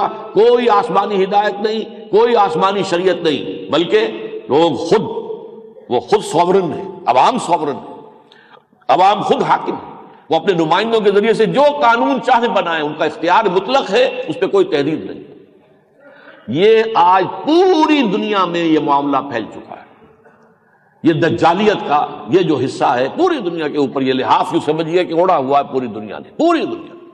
کوئی تھوڑے کہیں سعودی عرب میں، کہیں ایران میں کوئی اسلامی احکام ہوں گے جزوی طور پر، لیکن باقی یہ ہے کہ اصل نظام جو ہے وہ وہی سیکولرزم کا نظام ہے. اور اس نظام کے پیدا کرنے والے یہودی ہیں. انہوں نے ہی یورپ میں بغاوت کروائی پوپ کے خلاف، پروٹیسٹنٹزم کا مذہب پیدا کیا، عیسائیت کے اندر درار ڈالی، دشمنی پیدا کی دوسرے کے خلاف، اور پھر پروٹیسٹنٹس کو اپنا اعلی کار بنایا، اور ان کے ذریعے سے آرڈس نووم سیکولورم، یہ جو $1 نوٹ کے اوپر الفاظ لکھے ہوئے ہیں، نیا سیکولر ورلڈ آرڈر، جو دنیا میں پہلی مرتبہ یہ الفاظ پچھلے دنوں سننے میں آئے تھے جب یہ بش سینئر نے جب فتح حاصل کر لی تھی عراق کے خلاف، تو پھر اس نے کہا تھا نیو ورلڈ آرڈر کا اب دور شروع ہو رہا ہے. یہ 1776 میں یہ اصطلاح جو ہے یہودیوں نے $1 نوٹ کے اوپر ثبت کی ہے. تو سیکولرزم پوری دنیا پر غالب، گویا کہ اللہ کو اور اس کی شریعت کو، اس کی ہدایت کو، اس کے قوانین کو ہم نے سیاسی سطح سے ہٹا کر ملک بدل کر دیا. اس سے بڑی بغاوت تاریخ انسانی میں اللہ کے خلاف کبھی نہیں. نمبر 2، معیشت میں سود اور جوئے کی بنیاد کے اوپر کیپٹلزم، سود جو میں عرض کر چکا ہوں، اسلام کی روح سے، شریعت سماوی کی روح سے سب سے بڑا گناہ ہے، سب سے مکروہ گناہ ہے، جس کے بارے میں حضور نے تو حدیث میں یہاں تک فرما دیا کہ سود کے گناہ کے 70 حصے، الربا 70 حوبا ایسرھا، ان میں سب سے ہلکا جو ہے وہ اس کے مساوی ہے کہ کوئی شخص اپنی ماں کے ساتھ بدکاری کرے، معاذ اللہ ثم معاذ اللہ ثم معاذ اللہ. آج پوری دنیا پر اس میں تو کوئی ایکسیپشن ہے ہی نہیں، سرے سے نہیں، پوری دنیا پر وہی نظام ہے. تھوڑا بہت اگر جو آپ کہہ سکتے شاید چائنا ابھی کچھ بچا ہوا ہے، لیکن یہ کہ بڑی تیزی سے اس رخ پر جا رہا ہے، اور جو گلوبلائزیشن اب کیپٹلزم کی ہو رہی ہے اس میں ظاہر بات ہے کہ اس کا بھی بچنا محال ہے. تیسرا ہے تہذیب کی سطح پر بے حیائی، عورت کی آزادی، عورت کو گھر سے نکالو، خاندانی نظام توڑ دو، شرم اور حیا کا جنازہ نکال دو. یہ ابلیسیت، یہ شیطنت، یہ دجالیت پورے ویسٹ کے اوپر تو آ چکی ہے، اور بہت سے ممالک ایسٹ کے بھی وہ ہیں جنہوں نے ویسٹ کی تہذیب کو پورے طور پر اختیار کر لیا ہے. خاندانی نظام تباہ و برباد ہو کر رہ گیا ہے. کوئی شرم و حیا اور عصمت و عفت کی کوئی ویلیوز باقی رہی ہی نہیں ہے۔ یہ سارا معاملہ جو ہے یہ ہو چکا ہے۔ ہاں ابھی کچھ تھوڑے سے مسلمان ممالک میں کچھ ہمارے شاعر جو ہیں تہذیب کے کچھ باقی ہیں، اگرچہ میں یہ بات کہہ رہا ہوں آپ سے، ہمارے ہاں بھی خاندانی نظام کی چولیں ہل چکی ہیں، اور اب جو یہ پورا ویمن لب عورتوں کی آزادی کی تحریک چل رہی ہے جو عالمی سطح پر، اور اس میں جو ہے billions and billions of dollars خرچ کیے جا رہے ہیں، یہ سب اسی لیے ہے کہ یہ مغرب کی تہذیب جو ہے ہم پر بھی 100% ہو جائے۔ میراتھن ریس ہمارے ہاں شروع ہو گئی ہے، کبھی ہم سوچ نہیں سکتے تھے کہ یہ بھی ہو سکتا ہے۔ جو کچھ ہو رہا ہے وہ آپ کے سامنے ہے۔ وہ ایک سال جو ہے کچھ اس پر ریزسٹنس ہوئی، کوئی تھوڑا بہت جو ہے وہ فساد ہوا، دنگا ہوا، اس دفعہ تو پورے آرام اور سکون کے ساتھ گویا کہ ہم نے اسے ہضم کر لیا۔ تو اس طریقے سے مغربی تہذیب جو ہے اب ہمارے اندر نچتی بستی جا رہی ہے۔ یہ شرم و حیا کی کچھ اقدار تھوڑی بہت جو رہ گئی ہیں، لیکن علامہ اقبال نے اپنے فقاہیہ کلام میں جو خبر دی تھی کہ یہ کوئی دن کی بات ہے، مرد ہوش مند، غیرت نہ تجھ میں ہوگی نہ زن اوٹ چاہے گی، وہ تہذیب ہمارے سامنے چلی آ رہی ہے۔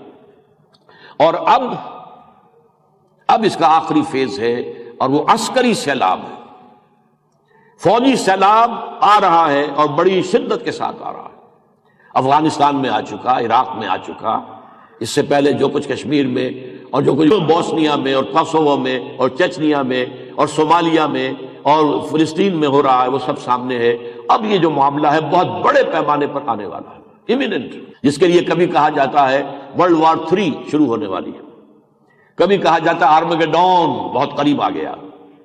اور واقعہ یہ ہے کہ اس ضمن میں اب جو کچھ حالات سامنے زمین پر آ رہے ہیں صفحہ ارضی پر، وہ احادیث کی کتابوں میں، کتاب الملاحم کے اندر جو چیزیں الفاظ میں ہیں اور جو صفحہ کرتاس پر ہیں، وہ عالم کے اندر، عالم ارضی پر، روح ارضی پر بالفعل اور بالواقع جو ہے وہ ہونے والے ہیں۔ اس میں مقاصد جو ہے مغرب کے 3 ہیں، امریکہ کی زیر قیادت، زیر سیادت 3 مقصد ہیں۔ نمبر 1، گریٹر اسرائیل کا قیام، اور اس میں ان دونوں کا معاملہ یہ ہے، پروٹیسٹنٹس اور یہودی وہ تو تلے ہوئے کہ جلد از جلد آرمگیڈون، بہت بڑی جنگ جس کی خبر بائبل میں دی گئی تھی، جو آخری کتاب ہے بائبل کی، revelations, مکاشفات Yuhanna, revelations of John, ایک بہت بڑی جنگ ہو، اور اس بہت بڑی جنگ کا ذکر حضور نے بھی احادیث میں کیا ہے، جس کے لیے الفاظ آئے ہیں الملحمۃ العظمی، ملحمہ جنگ، لحم سے بنا ہے، لحم گوشت، ملحمہ آج کل کہتے ہیں عرب ممالک کے اندر قصائی کی، قصاب کی دکان کو جہاں گوشت کے ٹکڑے کیے جاتے ہیں، تو ملحمہ جنگ کو کہتے ہیں، ملاحم جنگیں جہاں پہ کہ جسم کے چیسڑے اڑتے ہیں، الملحمۃ العظمی عظیم ترین جنگ، اور الملحمۃ الکبریٰ سب سے بڑی جنگ، یہ جو ہے قریب جو ہے وہ ہونے والی ہے۔ اور اس کے لیے جیسا کہ میں نے عرض کیا آپ سے، میدان جنگ تو مڈل ایسٹ بنے گا، سب سے بڑی تباہی وہاں آئے گی، سب سے بڑا نقصان مسلمانان عرب کو پہنچے گا، اور اس کے ضمن میں گریٹر اسرائیل کا قائم کرنا یہ ان کا مقصد اول ہے۔ اور اس میں رومن کیتھولکس ان کا نقطہ نظر کچھ مختلف ہے، لیکن پروٹیسٹنٹس کا اور یہودیوں کا ایک ہی ہے۔ نمبر 1، گریٹر اسرائیل قائم ہو، پہلے آرمگیڈون ہو، بڑی جنگ ہو، جس کے نتیجے میں گریٹر اسرائیل قائم ہو جائے، پھر قبۃ الصخرہ اور مسجد اقصیٰ کو گرا دیا جائے، اس کی جگہ پر 3rd ٹیمپل بنایا جائے۔ حضرت سلیمان نے جو بنایا تھا معبد، ہم تو اسے مسجد کہیں گے، مسجد بنائی تھی، مسجد اقصیٰ تھی، وہ تقریباً 1000 قبل مسیح میں بنائی تھی، 587 قبل مسیح میں اسے نیبوکڈنیزر نے گرا دیا تھا، کوئی 200 سال کے بعد دوبارہ بنائی گئی، 70 عیسوی کے اندر اسے ٹائٹس رومی نے گرا دیا تھا، اس وقت سے گری پڑی ہے، صرف ایک دیوار اس کی سلامت ہے، وہاں یہ یہودی جاتے ہیں اور اپنا ماتم کرتے ہیں اور روتے ہیں اور بین کرتے ہیں۔ اس کو دوبارہ بنانا، اس کو بنانے کے لیے ظاہر بات ہے کیونکہ اسی جگہ پر اب مسجد اقصیٰ بھی ہے اور قبۃ الصخرہ بھی ہے، وہ جب بھی آپ ٹی وی پر دیکھتے ہوں گے تو بہت بڑا ڈوم جو سنہرا نظر آتا ہے وہ قبۃ الصخرہ ہے۔ تو ان دونوں کو گرایا جائے اور اس کی جگہ پر 3rd ٹیمپل بنایا جائے، اور جب یہ 3rd ٹیمپل بن جائے تو اس میں تھرون آف ڈیوڈ، حضرت داؤد کا تخت لا کر رکھا جائے۔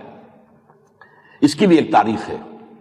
حضرت داؤد علیہ السلام کی جب کورونیشن ہوئی تھی، تاج پوشی، تو ایک پتھر پر بٹھا کر، اور کیا تھا اس زمانے میں؟ کچھ نہیں تھا، کوئی تخت طاؤس تو نہیں تھے، پتھر تھا، لیکن وہ پتھر ان کے ہاں سیکرڈ ہو گیا۔ حضرت سلیمان کی تاج پوشی بھی اسی پر ہوئی، اور اس کے بعد بھی تمام جو بادشاہ آتے رہے ان کی تاج پوشی اسی پر ہوتی رہی۔ سن 70 عیسوی میں ٹائٹس رومی اسے اٹھا کر لے گیا اور وہ روم پہنچ گیا۔ روم سے وہ آئرلینڈ چلا گیا، یہ جو رومن کیتھولکس کا بڑا ایک مرکز ہے یورپ کے اندر، وہاں سے اسکاٹ لینڈ میں آیا، اسکاٹ لینڈ سے انگلینڈ میں آ گیا۔ انگلینڈ میں پھر یہاں پر اس پتھر کو ایک کرسی کی سیٹ کے طور پر لگا کر اور ایک تخت بنا دیا گیا۔ وہ تخت ویسٹ منسٹر ایبے جو ہے، جو ان کی پارلیمنٹ ہے برطانیہ کی، اس کے ساتھ جو گرجا ہے ویسٹ منسٹر ایبے، اس میں وہ موجود ہے۔ اب بھی جو بادشاہ یا ملکہ جو انگلینڈ کی، ان کی اگر کوئی تاج پوشی ہوتی ہے تو اسی پر ہوتی ہے۔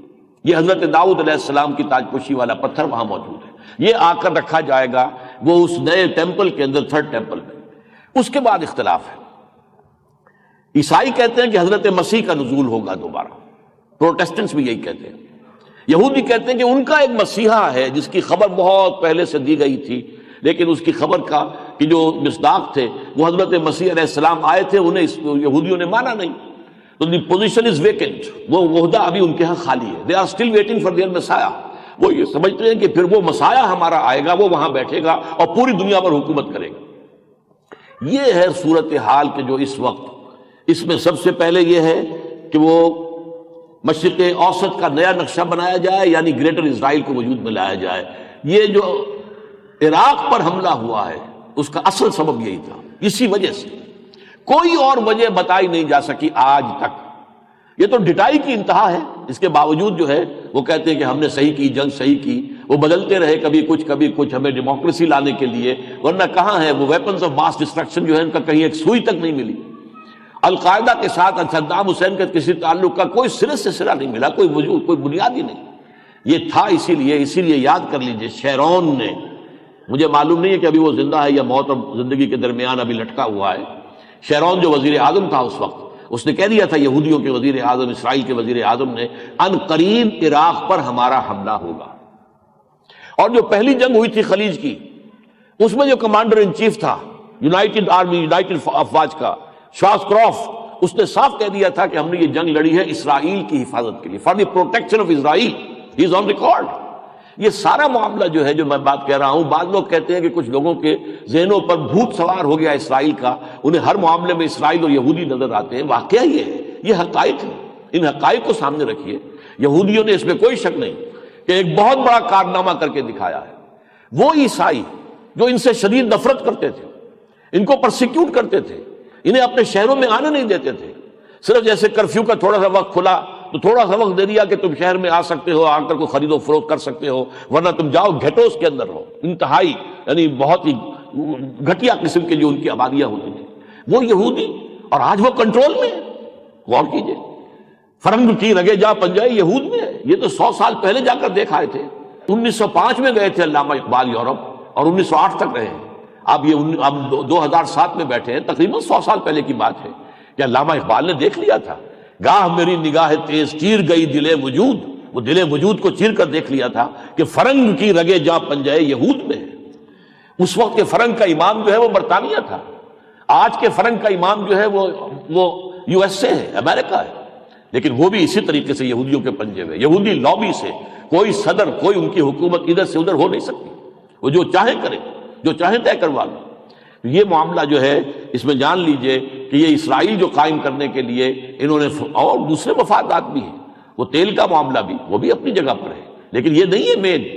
اصل مین جو ہے وہ عراق کو اس لیے چنا گیا کہ یہ سب سے قریبی ملک ہے، اور سب سے زیادہ بڑا دشمنی کا اظہار جو ہے اسرائیل کے خلاف یہی کرتا رہا عرب ممالک میں سے، لہذا پہلے اسے تہس نہس کر دیا جائے۔ نمبر 2 یہ کہ اسلامک فنڈامنٹلزم کا خاتمہ کیا جائے۔ اب یہ بھی سمجھ لیجئے اچھی طرح، اسلامک فنڈامنٹلزم سے مراد کیا ہے ان کی۔ جو لوگ بھی اسلام کو ایک نظام زندگی سمجھتے ہیں وہ فنڈامنٹلسٹ ہیں۔ اسلام کو صرف مذہب کے طور پر مانو، ہمیں کوئی اعتراض نہیں، نمازیں پڑھو، روزے رکھو، ہمیں کوئی اعتراض نہیں۔ میں یہ کہا کرتا ہوں کہ جب بش کہتا ہے کہ ہماری کوئی جنگ اسلام کے خلاف نہیں ہے، تو ایک اعتبار سے سچ کہتا ہے۔ اسلام بطور مذہب، پوجا پاٹ کا معاملہ جو ہے، عقیدہ اور مذہب اور نماز، روزہ، حج اور زکوٰۃ، اس میں اس کو کوئی رکاوٹ نہیں، کرو جس طرح چاہو کرو۔ لیکن اسلام بطور نظام، وہ کارنامہ جو محمد نے کیا تھا صلی اللہ علیہ وسلم، یہ دوبارہ نہیں ہونے دیں گے، نہیں ہونے دیں گے، نہیں ہونے دیں گے۔ جو اسلام کو نظام سمجھتے ہیں وہ فنڈامنٹلسٹ، جو خلافت کی بات کرتے ہیں وہ فنڈامنٹلسٹ، اور اب ایک نیا ٹرینڈ آیا ہے جو شریعت کی بات کرتے ہیں وہ بھی فنڈامنٹلسٹ۔ اس لیے کہ صومالیہ میں ابھی حال ہی میں ایک مسلمان حکومت قائم ہوئی، انہوں نے شریعت نافذ کی، تو اب کہا جا رہا ہے ویسٹ میں کہ شریعت از ایول، شریعت برائی ہے، شریعت ایول ہے، شریعت تو بدی ہے، لہذا ہم کبھی بھی موقع نہیں دیں گے کسی بھی ملک کو کہ وہ شریعت کو دنیا کے اندر جو ہے دوبارہ قائم کر کے اور ہمارے لیے اسے خطرہ بنا دے، کیونکہ دنیا ہو سکتا ہے کہ اس کو دیکھ کر اور متاثر ہو کر کچھ شریعت کو ماننے کے لیے تیار ہو جائے۔ اب یہ تازہ ترین اضافہ ہے، جو اسلام کو نظام مانے وہ فنڈامنٹلسٹ، جو خلافت کی بات کریں، اور یہ لفظ آپ کو معلوم ہے بش نے بھی کہے، بلیئر نے بھی کہے کہ یہ کچھ لوگ ایسے ہیں جو چاہتے ہیں ہسپانیہ سے لے کر انڈونیشیا تک خلافت کا نظام قائم کر دیں، اور یہ ہسپانیہ کا لفظ انہوں نے ایڈ کیا ہے۔ مسلمانوں کے خلاف تصور میں تو ہسپانیہ کبھی آیا نہیں ہوگا، لیکن یہ کہ ان کے خوف کا عالم یہ ہے، اس درجے خائف ہے کہ یہ فنڈامنٹلزم جو ہے یہ موجود ہے، مسلمان کے خمیر میں ہے۔ جیسے کہ علامہ اقبال نے ابلیس کی مجلس شورا میں ابلیس کی زبان سے کہلوایا تھا کہ ہے اگر کوئی خطر مجھ کو تو اس امت سے ہے۔ اس سے پہلے آپ کو معلوم ہے اس نظم میں اس کے ایک مشیر نے کہا کہ یہ تو اب جمہوریت کا دور آ گیا، ہماری شیطنت اور ابلیشت تو ختم ہو جائے گی۔ انہوں نے کہا نہیں، ہم نے خود شاہی کو پہنایا ہے جمہوری لباس، جب ذرا آدم ہوا ہے خود سے لاس و خود نگر۔ تو نے کیا دیکھا نہیں مغرب کا جمہوری نظام، چہرہ روشن اندرون چنگیز سے تاریخ تک۔ پھر کسی نے کہا یہ سوشلزم آ گیا، وہ یہودی فتنہ گر وہ روح مصدق کا بروس، ہر قبا ہونے کو ہے اس کے غم سے چاک چاک۔ تو اس کا بھی کہا نہیں، مجھے کب ڈرا سکتے ہیں مجھ کو اشتراکی کوچہ گرد، اور واقع ہو گیا وہ اشتراکیت تو نسیہ منسیہ ہوگی، ختم ہو گئی۔ اس کے بعد ابلیس کہتا ہے اگر کوئی خطر مجھ کو تو اس امت سے ہے، اس کی خاکستر میں ہے اب تک شرار آرزو۔ خاکستر اس قدر عمدہ الفاظ ہیں یہ، جیسے کہ آپ کو معلوم ہے کہ دہکتا ہوا انگارہ تھوڑی دیر کے بعد اس کے اوپر راکھ آ جاتی ہے، اب آگ نظر نہیں آ رہی، لیکن کہیں آپ نے اس کو چھیڑ لیا اور راکھ اتری تو پھر جو آپ کی انگلی کا حشر ہوگا وہ آپ کو معلوم ہے۔ نیچے تو آگ ہے، اندر تو آگ ہے، لہذا خاکستر کے اندر اگرچہ یہ امت سوئی ہوئی ہے، جانتا ہوں میں یہ امت حامل قرآن نہیں ہے، وہی سرمایہ داری بندہ ہے مومن کا دین، جانتا ہوں میں کہ مشرق کی اندھیری رات میں بے ید بیضا ہے پیران حرم کی آستی، لیکن عصر حاضر کے تقاضاؤں سے ہے، لیکن یہ خوف ہو نہ جائے آشکارا شرع پیغمبر کہیں، شرع پیغمبر وہ جسے شریعت کو اب کہا جا رہا ہے اٹس ایول۔ اس کی وجہ کیا ہے؟ عیسائیوں کے نزدیک تو ابتدا ہی سے شریعت ایول ہے۔ آپ کو معلوم ہونا چاہیے حضرت مسیح علیہ السلام کوئی نئی شریعت لے کر نہیں آئے تھے، وہی شریعت موسوی، حکمت دین سکھانے آئے تھے، ایمان کے حقائق کو دوبارہ اجاگر کرنے آئے تھے، کوئی نیا قانون نئی شریعت نہیں لائے تھے۔ یہ کہہ کر گئے تھے کہ شریعت موسوی تم پر بھی لاگو رہے گی، شریعت موسوی ہی تم پر بھی نافذ رہے گی، لیکن سینٹ پال نے جہاں توحید کو تثلیث سے بدلا، تبلیغ کا دائرہ جنٹائلز میں وسیع کیا، وہاں شریعت منسوخ کر دی، اور اب ان کے ہاں باقاعدہ تصور ہے کہ شریعت ایول ہے۔ کیوں؟ یہ میں سن 70 میں کوئی ایک مہینے کے لیے انگلینڈ گیا تھا، جبکہ میرے چھوٹے بھائی وہاں زیر تعلیم تھے، اور وہ تھا زمانہ جو تھا وہ کرسمس کا تھا، تو وہاں کے سب سے بڑے کیتھیڈرل کے اندر جا کر میں نے وہ کرسمس کی تقریر سنی تھی۔ بہت کم لوگ تھے، یعنی کرسمس جیسی موقع پر بھی وہ کیتھیڈرل خالی پڑا ہوا تھا، تقریر ہو رہی تھی جس کا موضوع یہی تھا کہ لا شریعت جو ہے وہ ایول ہے۔ کیوں؟ شریعت میں ایک چیز لازم ہے، فرض ہے، نماز فرض ہے، جو نہیں پڑھتا وہ گلٹی کانشنس ہو جاتا ہے۔ یہ گلٹی کانشنس ہونا اتنی برائی ہے، اس کو روکنے کے لیے شریعت ہے ہی نہیں، کوئی شے فرض نہیں۔ عیسائیت ایک ایسا مذہب ہے جس میں شریعت ہے ہی نہیں، کوئی شے فرض نہیں، کوئی شے لازم نہیں، کوئی شے حرام ہے۔ آج وہی جو ہے اسلامی شریعت کے بارے میں کہا جا رہا ہے کہ یہ شریعت اور یہ جو کچھ ہوا تھا افغانستان میں کاہے کے لیے آئے تھے؟ آج جو بات صومالیہ کے بارے میں وہ کھل کر کہہ رہے ہیں، وہی بات چھپی ہوئی افغانستان کے بارے میں تھی۔ شریعت اسلامی کا کچھ ظہور ہونے لگا تھا، شریعت کی کچھ برکات کا ظہور ہونے لگا تھا، وہاں پر اگر چند صدائیں جو ہے شریعت کی نافذ کی گئیں تو آپ کو معلوم ہے کہ 90-95% علاقے کے اندر امن، پورا امن، جرائم ختم۔ ایک حکم جو ہے امیر المومنین کا آیا تھا اور پاپی کی کاشت جو ہے افیون کی کاشت بند ہو گئی تھی۔ وہ نے دیکھا کہ یہ تو ہو نہ جائے آشکارا شرع پیغمبر کہیں۔ یہی جو ابلیس کو خوف تھا وہ آج جو ہے بش کو خوف ہے، وہ اسی کا نائب ہے۔ وہ کہتا ہے کہ عصر حاضر کے تقاضاؤں سے ہے، لیکن یہ خوف ہو نہ جائے آشکارا شرع پیغمبر کہیں۔ عصر حاضر کو بھی سمجھ لیجئے، عصر حاضر کا تقاضا کیا ہے؟ دیکھیے وہی 300 برس پھر میں گراؤں گا تاریخ انسانی کے بڑے عظیم ہیں. ادھر بھی 300 برس بہت عظیم تھے. حضرت مجدد الفسانی، پھر شاہ ولی اللہ، پھر سید احمد شہید، پھر مولانا شیخ الہند رحمۃ اللہ علیہ. ادھر بھی 300 برس پہلے سیاست سے اللہ کو نکالا، پھر معیشت سے اللہ کے احکام کو نکالا، اور اس کے بعد معاشرت سے نکالا جا رہا ہے. اسی طریقے سے یہ 300 برس جو ہیں اس اعتبار سے بڑے اہم ہیں کہ اس کے دوران میں آپ کو بتانے چلا تھا کہ عصر حاضر کے تقاضوں سے مراد کیا ہے.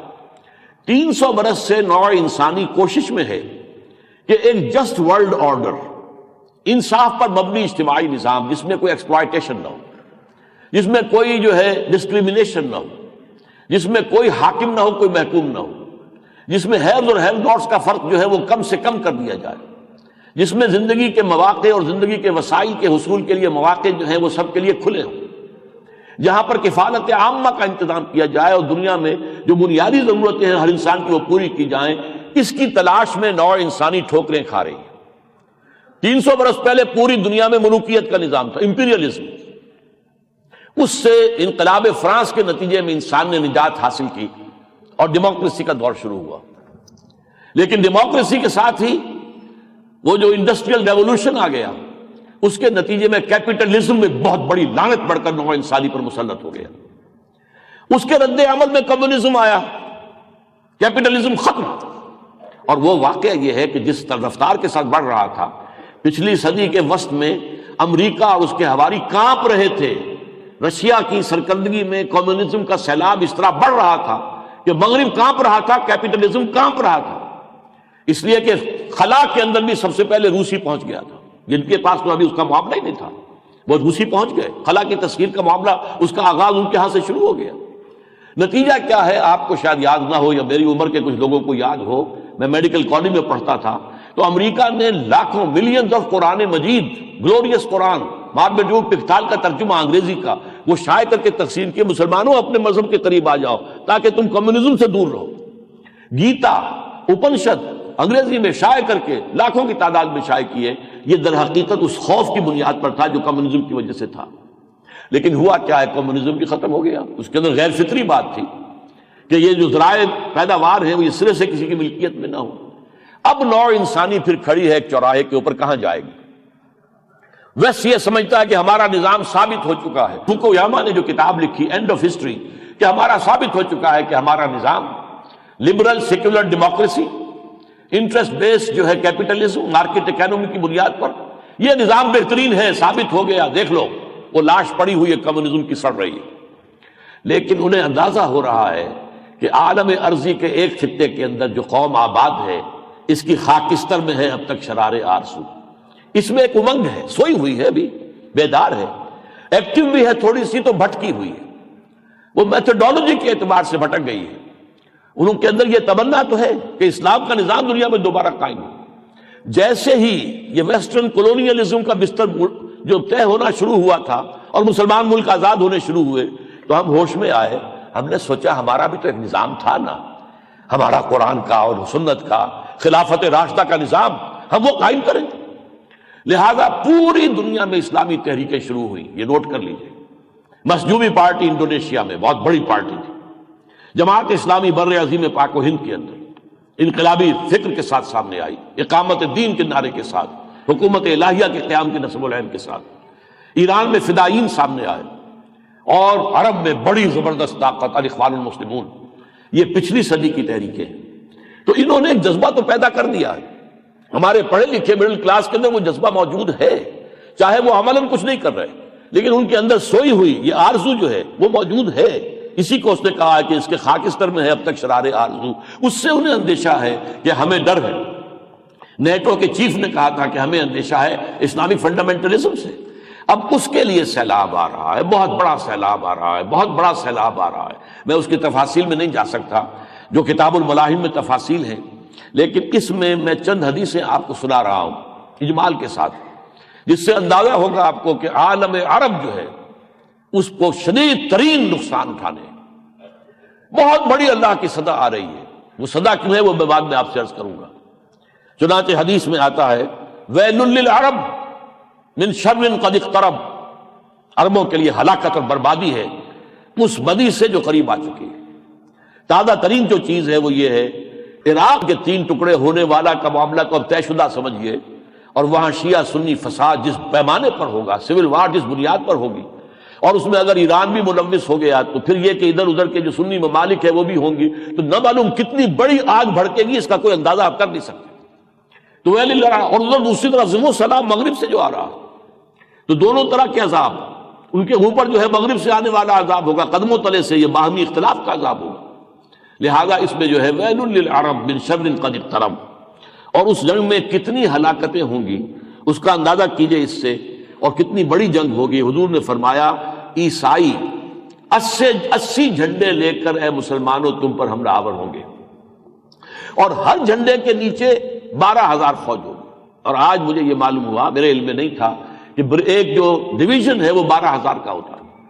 80 ڈویژن آرمی، گویا کہ 8,60,000 عالم عرب کے اوپر حملہ آور ہونے والے۔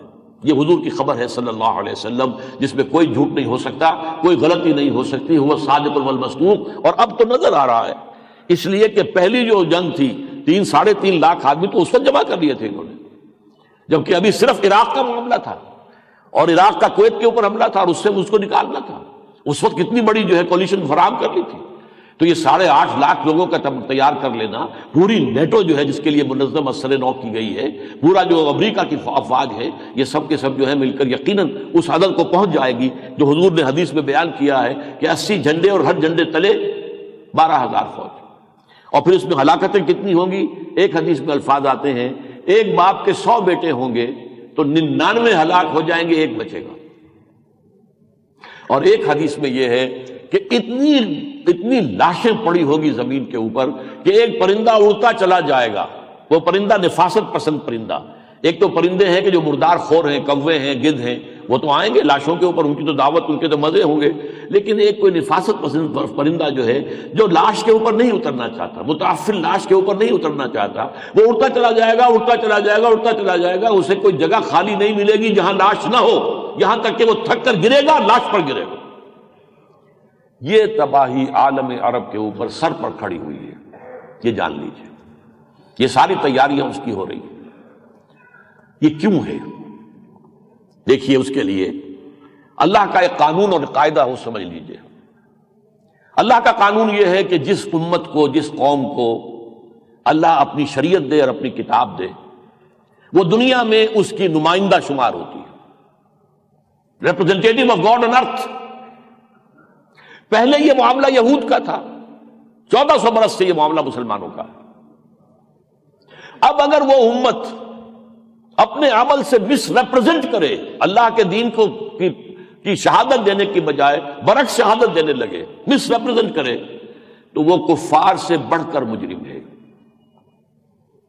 اسی وجہ سے سزائیں ملی تھی سابقہ امت مسلمہ کو۔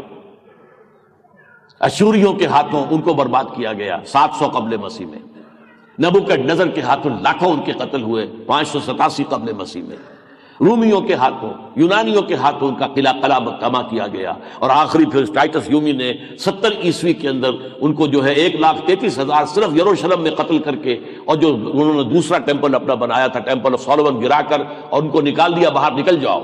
چنانچہ تقریباً 2000 برس تک وہ بے دخل رہے فلسطین سے۔ یہ سارا معاملہ کیوں آیا تھا؟ اسی لیے، حالانکہ قرآن یہ کہتا ہے، 2 جگہ تو سورہ بقرہ ہی میں ہے صرف، یا بنی اسرائیل اذکروا نعمتی التی انعمت علیکم وانی فضلتکم علی العالمین۔ اے بنی اسرائیل، ذرا یاد کرو میرے انعام و اکرام کو جو میں نے تم پر کیا، میں نے تمہیں تمام جہان والوں پر فضیلت دی تھی، لیکن تمہاری بدعمالیاں، تمہاری غلط کاریاں، تمہاری نفس پرستیاں، تمہاری مشرکانہ اوہام، تم نے اپنے آس پاس کے پڑوسی ملکوں سے جو ریت و رسمیں جو ہے اختیار کی، اس کے نتیجے پر تم مبعوث ہوئے۔ پھر ان کے اوپر ضربت علیہم الذلۃ والمسکنۃ وباؤوا بغضب من اللہ، ان پر ذلت اور مسکنت تھوپ دی گئی اور وہ اللہ کے غضب میں گر گئے۔ یہی معاملہ مسلمانوں کا ہے۔ آج ہم کہیں بھی پوری دنیا میں کسی ایک ملک کو بھی نشاندہی نہیں کر سکتے کہ آؤ دنیا والوں دیکھو، یہ ہے محمد کا لایا ہوا نظام، وہ نظام جس کے لیے محمد صلی اللہ علیہ وسلم نے بھی اپنا خون بہایا تھا، وہ نظام جس کے لیے سینکڑوں صحابہ کرام کی جو ہے شہادت ہوئی، انہوں نے اپنا خون بہایا اور گردنیں کٹوائیں۔ وہ نظام کہاں ہے؟ پوری دنیا میں دکھاؤ۔ دنیا سے آپ بات کرتے ہیں، وہ کہتے ہیں کہاں ہے وہ اسلام کا نظام؟ دکھاؤ تو صحیح، کوئی ماڈل ہے؟ کہیں کوئی نمونہ ہے؟ کہیں ہم دیکھ سکتے ہیں وہ نظام کہاں ہے؟ ہم کہتے ہیں نہیں، گردن جھک جاتی ہے۔ یہ اس کی صدا ہے امت مسلمہ پر کم ہمتی۔ ایک چھوٹا سا ملک اسرائیل، وہ 30-35 لاکھ یہودی ہیں ابھی وہاں پر، کیونکہ بڑا گریٹر اسرائیل بنے گا تب تو پوری دنیا سے یہودی وہاں آ جائیں گے سمٹ کر۔ جینا بکم لفیفہ، تمہیں لپیٹ کر ہر جگہ سے، ڈایاسپورا میں جہاں جہاں گئے ہوئے ہیں، یورپ میں ہیں، کہیں اور ہیں، ہندوستان میں ہیں، مصر میں ہیں، ایران میں ہیں، شمالی افریقہ، سب جو ہے آ جائیں گے، اور یہی گریٹر اسرائیل جو ہے ان کا گریٹر گریو یارڈ بنے گا، ان کا جو ہے وہ سب سے بڑا ان کا قبرستان بنے گا حضرت مسیح علیہ السلام کی آمد کے بعد، جیسا کہ میں عرض کر چکا ہوں۔ بہرحال صورتحال اب یہ ہے کہ اس امت پر بحیثیت مجموعی تو ہے کم ہمتی، بزدلی کا عذاب۔ حال ہمارا کیا ہے؟ رسوائی۔ 1.5 ارب ہونے کے باوجود پوری دنیا کے معاملات میں ہماری کوئی سے نہیں ہے، کوئی پوچھتا ہی نہیں۔ کسنم پرزد کے بھیا کی استری تم ہو کون، تمہاری رائے کیا ہے؟ ہمارے معاملات وہ طے کرتے ہیں بیٹھ کر، ہماری جنگیں وہ طے کرتے ہیں، ہماری سلح وہ طے کرتے ہیں، یہ سارے معاملات، ہمارے بجٹ وہ بناتے ہیں۔ یہ ہو رہا ہے، یہ سب کچھ کیوں ہے؟ ضربت علیہم الذلۃ والمسکنہ۔ وہ 35 لاکھ یہودی اور 30-35 کروڑ کی عرب، لیکن آپ کو معلوم ہے کسی عرب ملک میں یہ ہمت نہیں ہے کہ کھڑے ہو کر کہہ دے انف انف انف از انف، بس اب بس کرو، ورنہ ہم آ رہے ہیں، ہم آ رہے ہیں کہنے کا کسی کے اندر جرأت نہیں ہے۔ ہمارا حال کیا ہے؟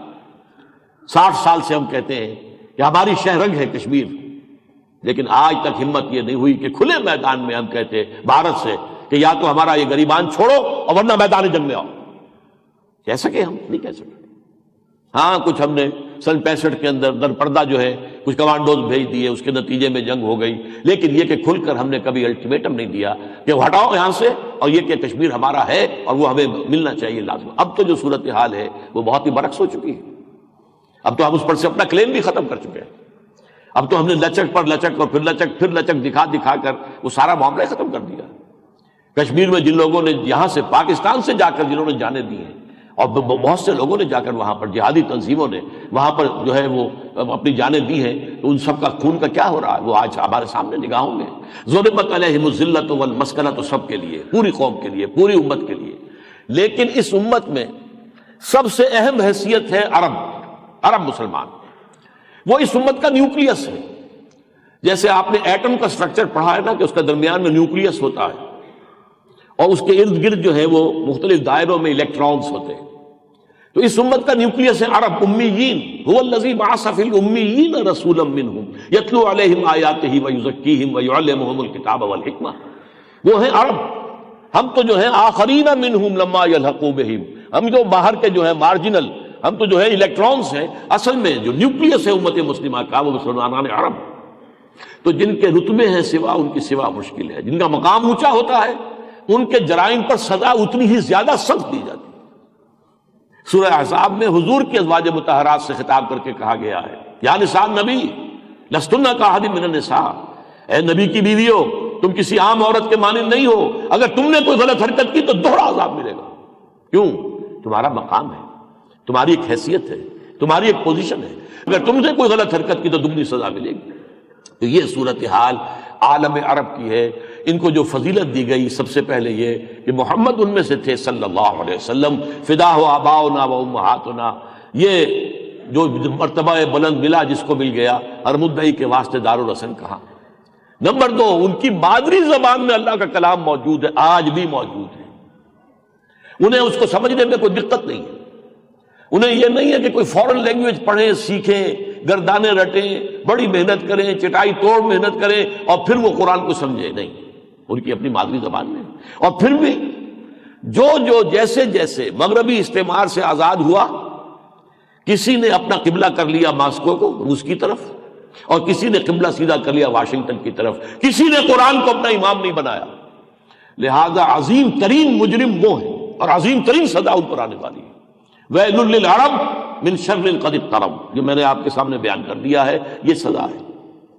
البتہ اب آئیے، اب جگر تھام کے بیٹھے، میری باری آئی، اب اس اعتبار سے اس عذاب الہی کے نمبر 2 پر سب سے زیادہ مستحق ہم مسلمانان پاکستان ہیں۔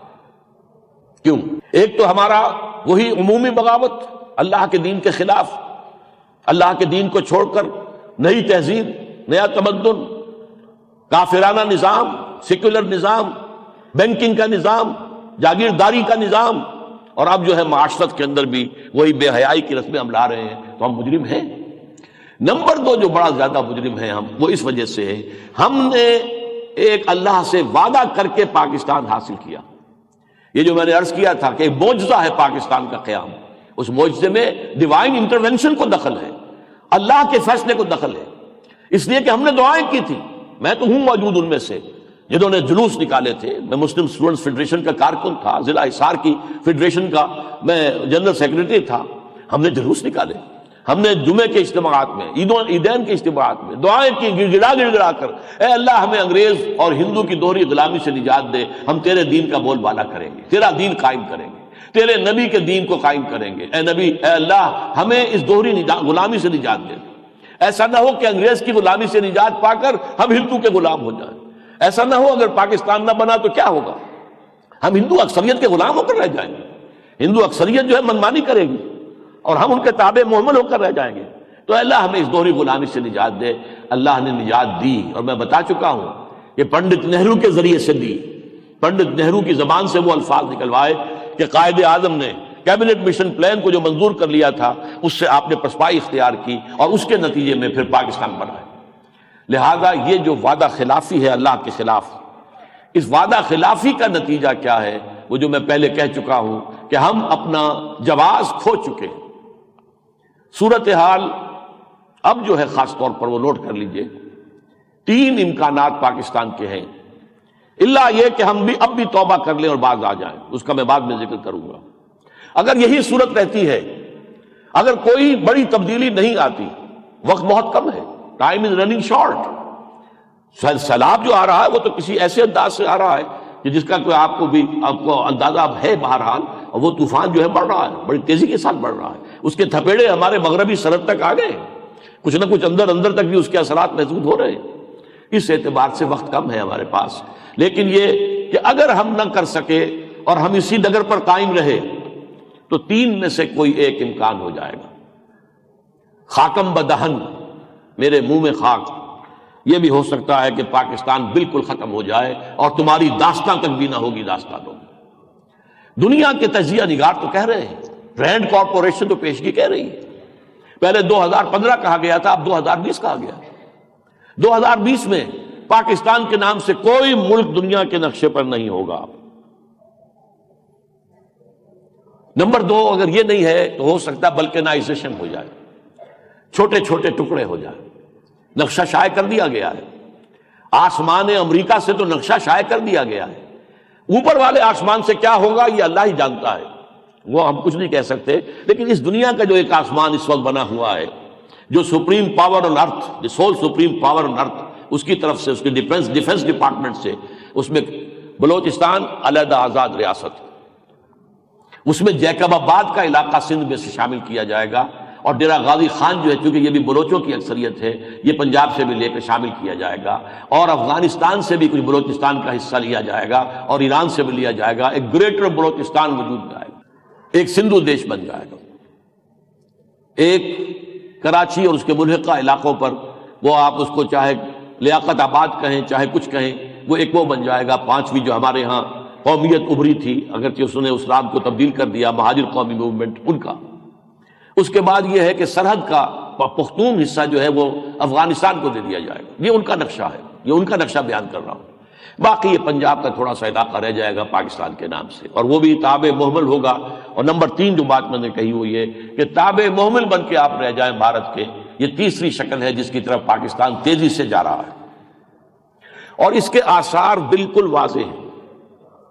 دیکھیے ہماری مشرقی سرحد وہ ہے جس پر ہمارا پیدائشی دشمن، اور اب وہ بہت طاقتور ہو چکا ہے۔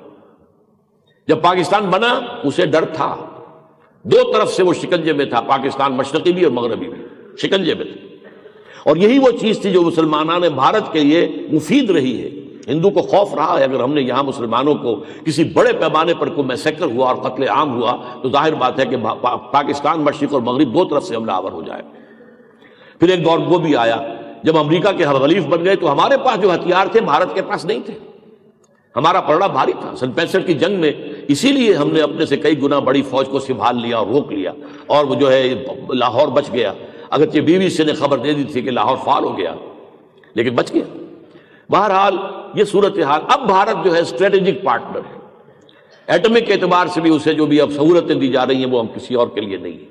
اور اگرچہ بھارت کے اب زبان پر محبت کے زمزمے بھی ہیں اور یہ بھی ہیں کہ ہم تو ایک ہی ہیں. مشرقی پنجاب کا وزیر اعظم 2 مرتبہ آ کر لاہور میں کہہ گیا. ہمارے وزیر اعلیٰ کو بھی کہنا پڑا نہیں ایسا نہیں ہے, یہ لکیریں مستقل ہیں. لیکن 2 مرتبہ اس نے جرأت کی یہاں لاہور میں کہنے کی یہ لکیریں جو ہیں یہ مصنوعی ہیں, ان کو ختم کر دینا چاہیے. ایڈوانی آ کر کراچی میں کہہ گیا کہ اب تو یہاں کانفیڈریشن ہو جانی چاہیے. بہرحال بھارت کا یہ بھی ہے. لیکن اس کے ساتھ ہی اکرم ذکی صاحب آپ کے ہاں ایک بڑے ہیں, پرانے بیوروکریٹ بھی ہیں اور ڈپلومیٹ بھی ہیں. انہوں نے ایک انٹرویو میں کہا تھا کہ لکھ رکھو بھارت پاکستان پر ایک بہت بڑا حملہ کرے گا, لازماً کرے. اور یہ میں جانتا ہوں ہندو خواہ کتنا ہی لبرل ہو جائے, کتنا ہی سیکولر ہو جائے, اس کے دل میں ایک زخم ہے, بھارت ماتا کے ٹکڑے ہونے کا زخم موجود ہے. اسے جب بھی موقع ملا وہ کسی بھی طریقے سے براہ راست جارحیت سے یا یہ کہ گڑ دے کر مارنے والی بات, پاکستان کو محبت کے زمزموں سے اپنی طرف کھینچ کر نارملائزیشن کے عمل کے ذریعے سے اس لکیر کو ختم کرنے کی کوشش کی جائے یا بے معنی بنا دیا جائے. دوسری طرف مغربی سرحد پر افغانستان میں جو خطرناک صورتحال پیدا ہو رہی ہے, جس طرح کی دھمکیاں روز کرزئی دے رہا ہے, جس طرح نیٹو کی فوجوں کی طرف سے بات آ رہی ہے, جس طرح جو امریکی حکام کی طرف سے بات آ رہی ہے, ڈو مور کی رٹ ہے. اور ادھر یہ محسوس ہوتا ہے جو ہمارے صدر صاحب نے کہا ہے کہ 700 جوان تو ہمارا جو ہے وہ ہلاک ہو چکا ہے وزیرستان کے اندر. ڈو مور کتنا کریں ہم, اب زیادہ جو ہے کریں گے تو وہ ہمارے لیے جو ہے اس ملک کے مستقبل کے لیے خطرناک ہے, خوفناک ہے. بہرحال ان کا مطالبہ ہے اور ان کو جب بھی موقع ملے گا ان کی طرف سے, تو پھر جب یہ محسوس ہوا کہ یہ اب قدم روک کر کھڑے ہو گئے ہیں تو پھر وہ براہ راست جارحیت پر آمادہ ہو جائے گا. اور یہ بھی جان لیجئے کہ جس طرح میں نے کہا ہر بھارتی کے سینے میں زخم ہے بھارت ماتا کے ٹکڑے ہونے کا, اسی طریقے سے امریکہ کے سینے میں اور پوری عالمی جو بھی قوتیں ہیں ان کے سینوں میں زخم ہے پاکستان کے ایٹم بم کا, ایٹمی صلاحیت کا. کسی بھی مرحلے پر وہ مطالبہ کر سکتے ہیں کہ تم قابل اعتماد نہیں ہو, تمہارے ذریعے سے اتنا پھیلاؤ ہوا, تمہارا وہ ڈاکٹر قدیر جو ہے اس نے جو ہے یہ ایٹمی راز اتنی دنیا تک پہنچائے ہیں, تم ناقابل اعتماد ہو, حوالے کرو ہمارے یا ہمارے کنٹرول میں دو. اس کے بعد سوال پیدا ہو جائے گا کہ مشرف صاحب جو ہیں وہ اس کے بعد بھی کھڑے رہتے ہیں یا نہیں. انہوں نے بھی کہہ دیا تھا ایک مرتبہ کہ اگلا ہدف, اگلا جو ہے قدم, اگلا ٹارگٹ پاکستان ہوگا. اور ہمارے وزیر خارجہ نے حال ہی میں کہا ہے بڑی کیفیت کے ساتھ, ظاہر بات ہے وزیر خارجہ ہیں, حالات کا جو بھی اندازہ انہیں ہے, انہوں نے کہا ہے اللہ کرے کہ پاکستان بغداد نہ بن جائے. یہ حالات ہیں اور اس میں ہم پسے ہوئے ہیں. اس اعتبار سے حالات جو ہیں بہت خطرناک, بہت خوفناک. ایک طرف ہم اپنا جواز کھو چکے, کیوں پاکستان, کس لیے پاکستان, کیا فرق ہے بھارت میں اور پاکستان. مسجدیں یہاں ہیں تو وہاں بھی ہے. آپ کی نوجوان نسل یہ پوچھتی ہے. بچوں کا حال کیا ہے. ابھی ایک کالم نویس نے لکھا, ایک شخص جو ہے وہ بہت رو رہا تھا, اس کی والدہ کا انتقال ہو گیا تھا, تو وہ کالم وہ شخص جو ہے ان کا دوست روتے ہوئے کسی طریقے سے چپ نہیں ہو رہا تھا. اس نے پوچھا اصل مسئلہ کیا ہے. اس نے کہا میری والدہ تو فوت ہوئی تو ہوئی, میری بچی ہے 8 سال کی, اس نے مجھ سے پوچھا کہ ابا ہم اپنی دادی اماں کے ارتھی کو کب آگ لگائیں گے. یہ تہذیب جو ہے آج ہمارے بچوں کے اندر, ان کے ذہنوں کے اندر گھس رہی ہے کہ ہمارے جو ہے مردوں کو جلایا جاتا ہے. یہ سارا معاملہ ہو رہا ہے. اس اعتبار سے وقت بہت کم ہے, تاہم جب تک سانس تب تک آس. اور فرض ہمارا ہے, ایک حدیث میں یہاں تک آیا ہے کہ اگر تم میں سے کوئی پودا لگا رہا ہو اور ادھر سور میں پھونک مار دی جائے تب بھی پودا ضرور لگائے. یعنی قیامت کے آخری وقت تک تمہیں کام کرنا ہے اور موت کی آخری سرحد تک تمہیں کام کرنا ہے. تو ہمیں تو کام کرنا ہے, اور وہ کام کیا ہے؟ ایک لفظ میں حضرت یونس کی قوم کی طرح اگر قوم توبہ کر لے. واحد معاملہ ہوا ہے تمام انبیاء اور رسول کی جماعت میں کہ حضرت یونس علیہ السلام کی قوم پر اللہ کے عذاب کے آثار شروع ہو گئے تھے, لیکن قوم نے توبہ کی, گڑ گڑائے, اپنے گھروں سے نکل آئے, جنگل میں گئے, چیخ کر چلا کر اللہ سے معافی مانگی، تلاش کیا حضرت یونس کہاں چلے گئے، وہ چلے گئے تھے اپنی قوم کو چھوڑ کر، وہ معاملہ علیحدہ ہے۔ بہرحال اللہ نے ان کی توبہ قبول کر لی اور انہیں پھر ایک عرصے کے لیے مہلت دے دی۔ تو کوئی عجب نہیں ہے کہ قوم یونس کی طرح اگر ہم بھی توبہ کر لیں، یہ قوم کر لے، تو شاید اب بھی صورتحال بدل جائے۔ چمن کے مالی اگر بنا لے موافق اپنا شعار، اب بھی چمن میں آ سکتی ہے پلٹ کر چمن سے روٹھی بہار، اب بھی ہو سکتا ہے، اللہ کی قدرت سے بعید نہیں ہے۔ اور یہ معجزہ جو پاکستان کے قیام کے وقت ظہور میں آیا تھا، ایک مرتبہ پھر جو ہے معجزہ ظہور پذیر ہو سکتا ہے۔ اس کے لیے کیا ہے؟ سب سے پہلے تو دعا کریں کہ اللہ تعالیٰ مشرف کے دل کو بدل دے۔ اب اس وقت جو صورت بھی ہے، اس کے ہاتھ میں ملک اور قوم کا معاملہ ہے، ڈی فیکٹو ہے، ڈی جیورے ہے یا نہیں ہے، مجھے پسند نہیں تو نہیں، آپ کو پسند نہیں تو نہیں، لیکن ہے۔ اللہ تعالیٰ اس کے دل کو بدل دے۔ جیسے میں نے عرض کیا، تمام انسانوں کے دل اس کی 2 انگلیوں میں ہے، جدھر چاہے پھیر دیتا ہے، اس کے دل کو اسلام کی طرف پھیر دے۔ میرا شروع سے گمان یہ ہے کہ یہ شخص پاکستان کا مخلص ہے، جو کچھ کر رہا ہے وہ جبر کے تحت کر رہا ہے، مجبورے کے تحت کر رہا ہے۔ اللہ کی مدد کا اگر یقین ہو تو پھر ہم بڑی سے بڑی طاقت کے مقابلے میں کھڑے ہو سکتے ہیں، لیکن جب اللہ پر ایمان نہ ہو تو ظاہر بات ہے کہ پھر تو حساب کتاب سے بات ہوگی۔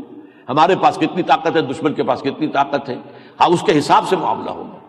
تو اللہ کرے مشرف کو یہ بات معلوم ہو جائے کہ اس ملک کا وجہ جواز اسلام ہے، اس ملک کے قیام کی وجہ اسلام ہے، یہ اسلام کے نام پر وجود میں آیا تھا اور اسلام کے نام پر ہی یکجہتی پیدا ہو سکتی ہے، ورنہ یہ جو قوم قومیتوں میں تقسیم ہو چکی ہے، اب ان کو جوڑنے والی کیا چیز ہے؟ بلوچوں کو پنجابیوں سے جوڑنے والی کون سی چیز ہے سوائے مذہب کے؟ اس مذہب کو اگر سامنے نہیں لائیں گے تو ظاہر بات ہے کہ پھر تباہی جو ہے وہ منہ کھولے کھڑی ہوئی۔ اس کے بعد نمبر 2 پر دعا مانگیے اللہ تعالیٰ سے، مجلس عمل جو ہے متحدہ مجلس عمل، اللہ تعالیٰ اس کے دلوں کو بدل دے۔ وہ یہ سارا سیاسی کھیل، یہ جوڑ توڑ، یہ اسمبلیوں کا معاملہ، اس سب سے ہٹ کر، اور اب بھی جو وقت بھی ان کے پاس ہے، جتنی مہلت ہے اب ان اسمبلیوں کی، اس میں وہ اسلام کے لیے وہ دستور کے اندر ترمیم کا بل لائیں جو میں نے 2 سال پہلے پیش کیا تھا اور ان کی خدمت میں بھی پیش کیا، ان کے اکابر کے سامنے حاضر ہو کر بھی پیش کیا کہ آپ لوگ اس بل کو لے کر کھڑے ہو جائیں، اس لیے کہ ہمارے دستور کے اندر پورا اسلام موجود ہے۔ صرف قرارداد مقاصد بھی اسلام کے لیے کافی ہے اگر اس میں ایک جملہ ایڈ کر دیا جائے کہ یہ دفعہ جو ہے یہ باقی تمام دفعات کے اوپر حاوی ہوگی، it will take precedence over the whole of the constitution, تو صرف دفعہ 2A جو ہے وہ کافی ہے۔ باقی اور چیزیں بھی ہیں، دفعہ 227 ہے، شریعت کورٹ ہے، لیکن ہر چیز کے ساتھ ایسے چور دروازے بنا دیے گئے ہیں کہ وہ چیزیں غیر مؤثر ہیں۔ ان چیزوں کو پلگ کرنا، ان دروازوں کو، چور دروازوں کو بند کرنے کے لیے ایک جو ہے ہم نے دستوری ترمیم کا مسودہ پہلے پیش کیا تھا نواز شریف کو، اس لیے کہ انہیں جو مینڈیٹ حاصل ہوا تھا، انہیں جو انتخابات کے اندر جو فتح حاصل ہوئی تھی، شریف خاندان کو جو اقتدار حاصل ہوا تھا، اس پر جو میری ان سے کچھ گفتگو ہوئی، تفصیل میں نہیں جا سکتا، ان کے سامنے رکھا تھا، انہوں نے وعدے کیے تھے، سود کی کو ختم کرنے کا وعدہ کیا تھا۔ بہرحال امید ہو گئی تھی اور جنرل حمید گل صاحب نے کہا تھا کہ اگر یہ ایسا ہو جائے اور یہ ترمیم ہو جائے تو یہ سافٹ ریولوشن ہوگا، یہ ایک نرم انقلاب ہو جائے گا، کہ انقلاب آ جائے گا اس راستے سے کہ کوئی خونریزی نہ ہو اور کوئی اس کے اندر جو ہے وہ بدامنی نہ ہو۔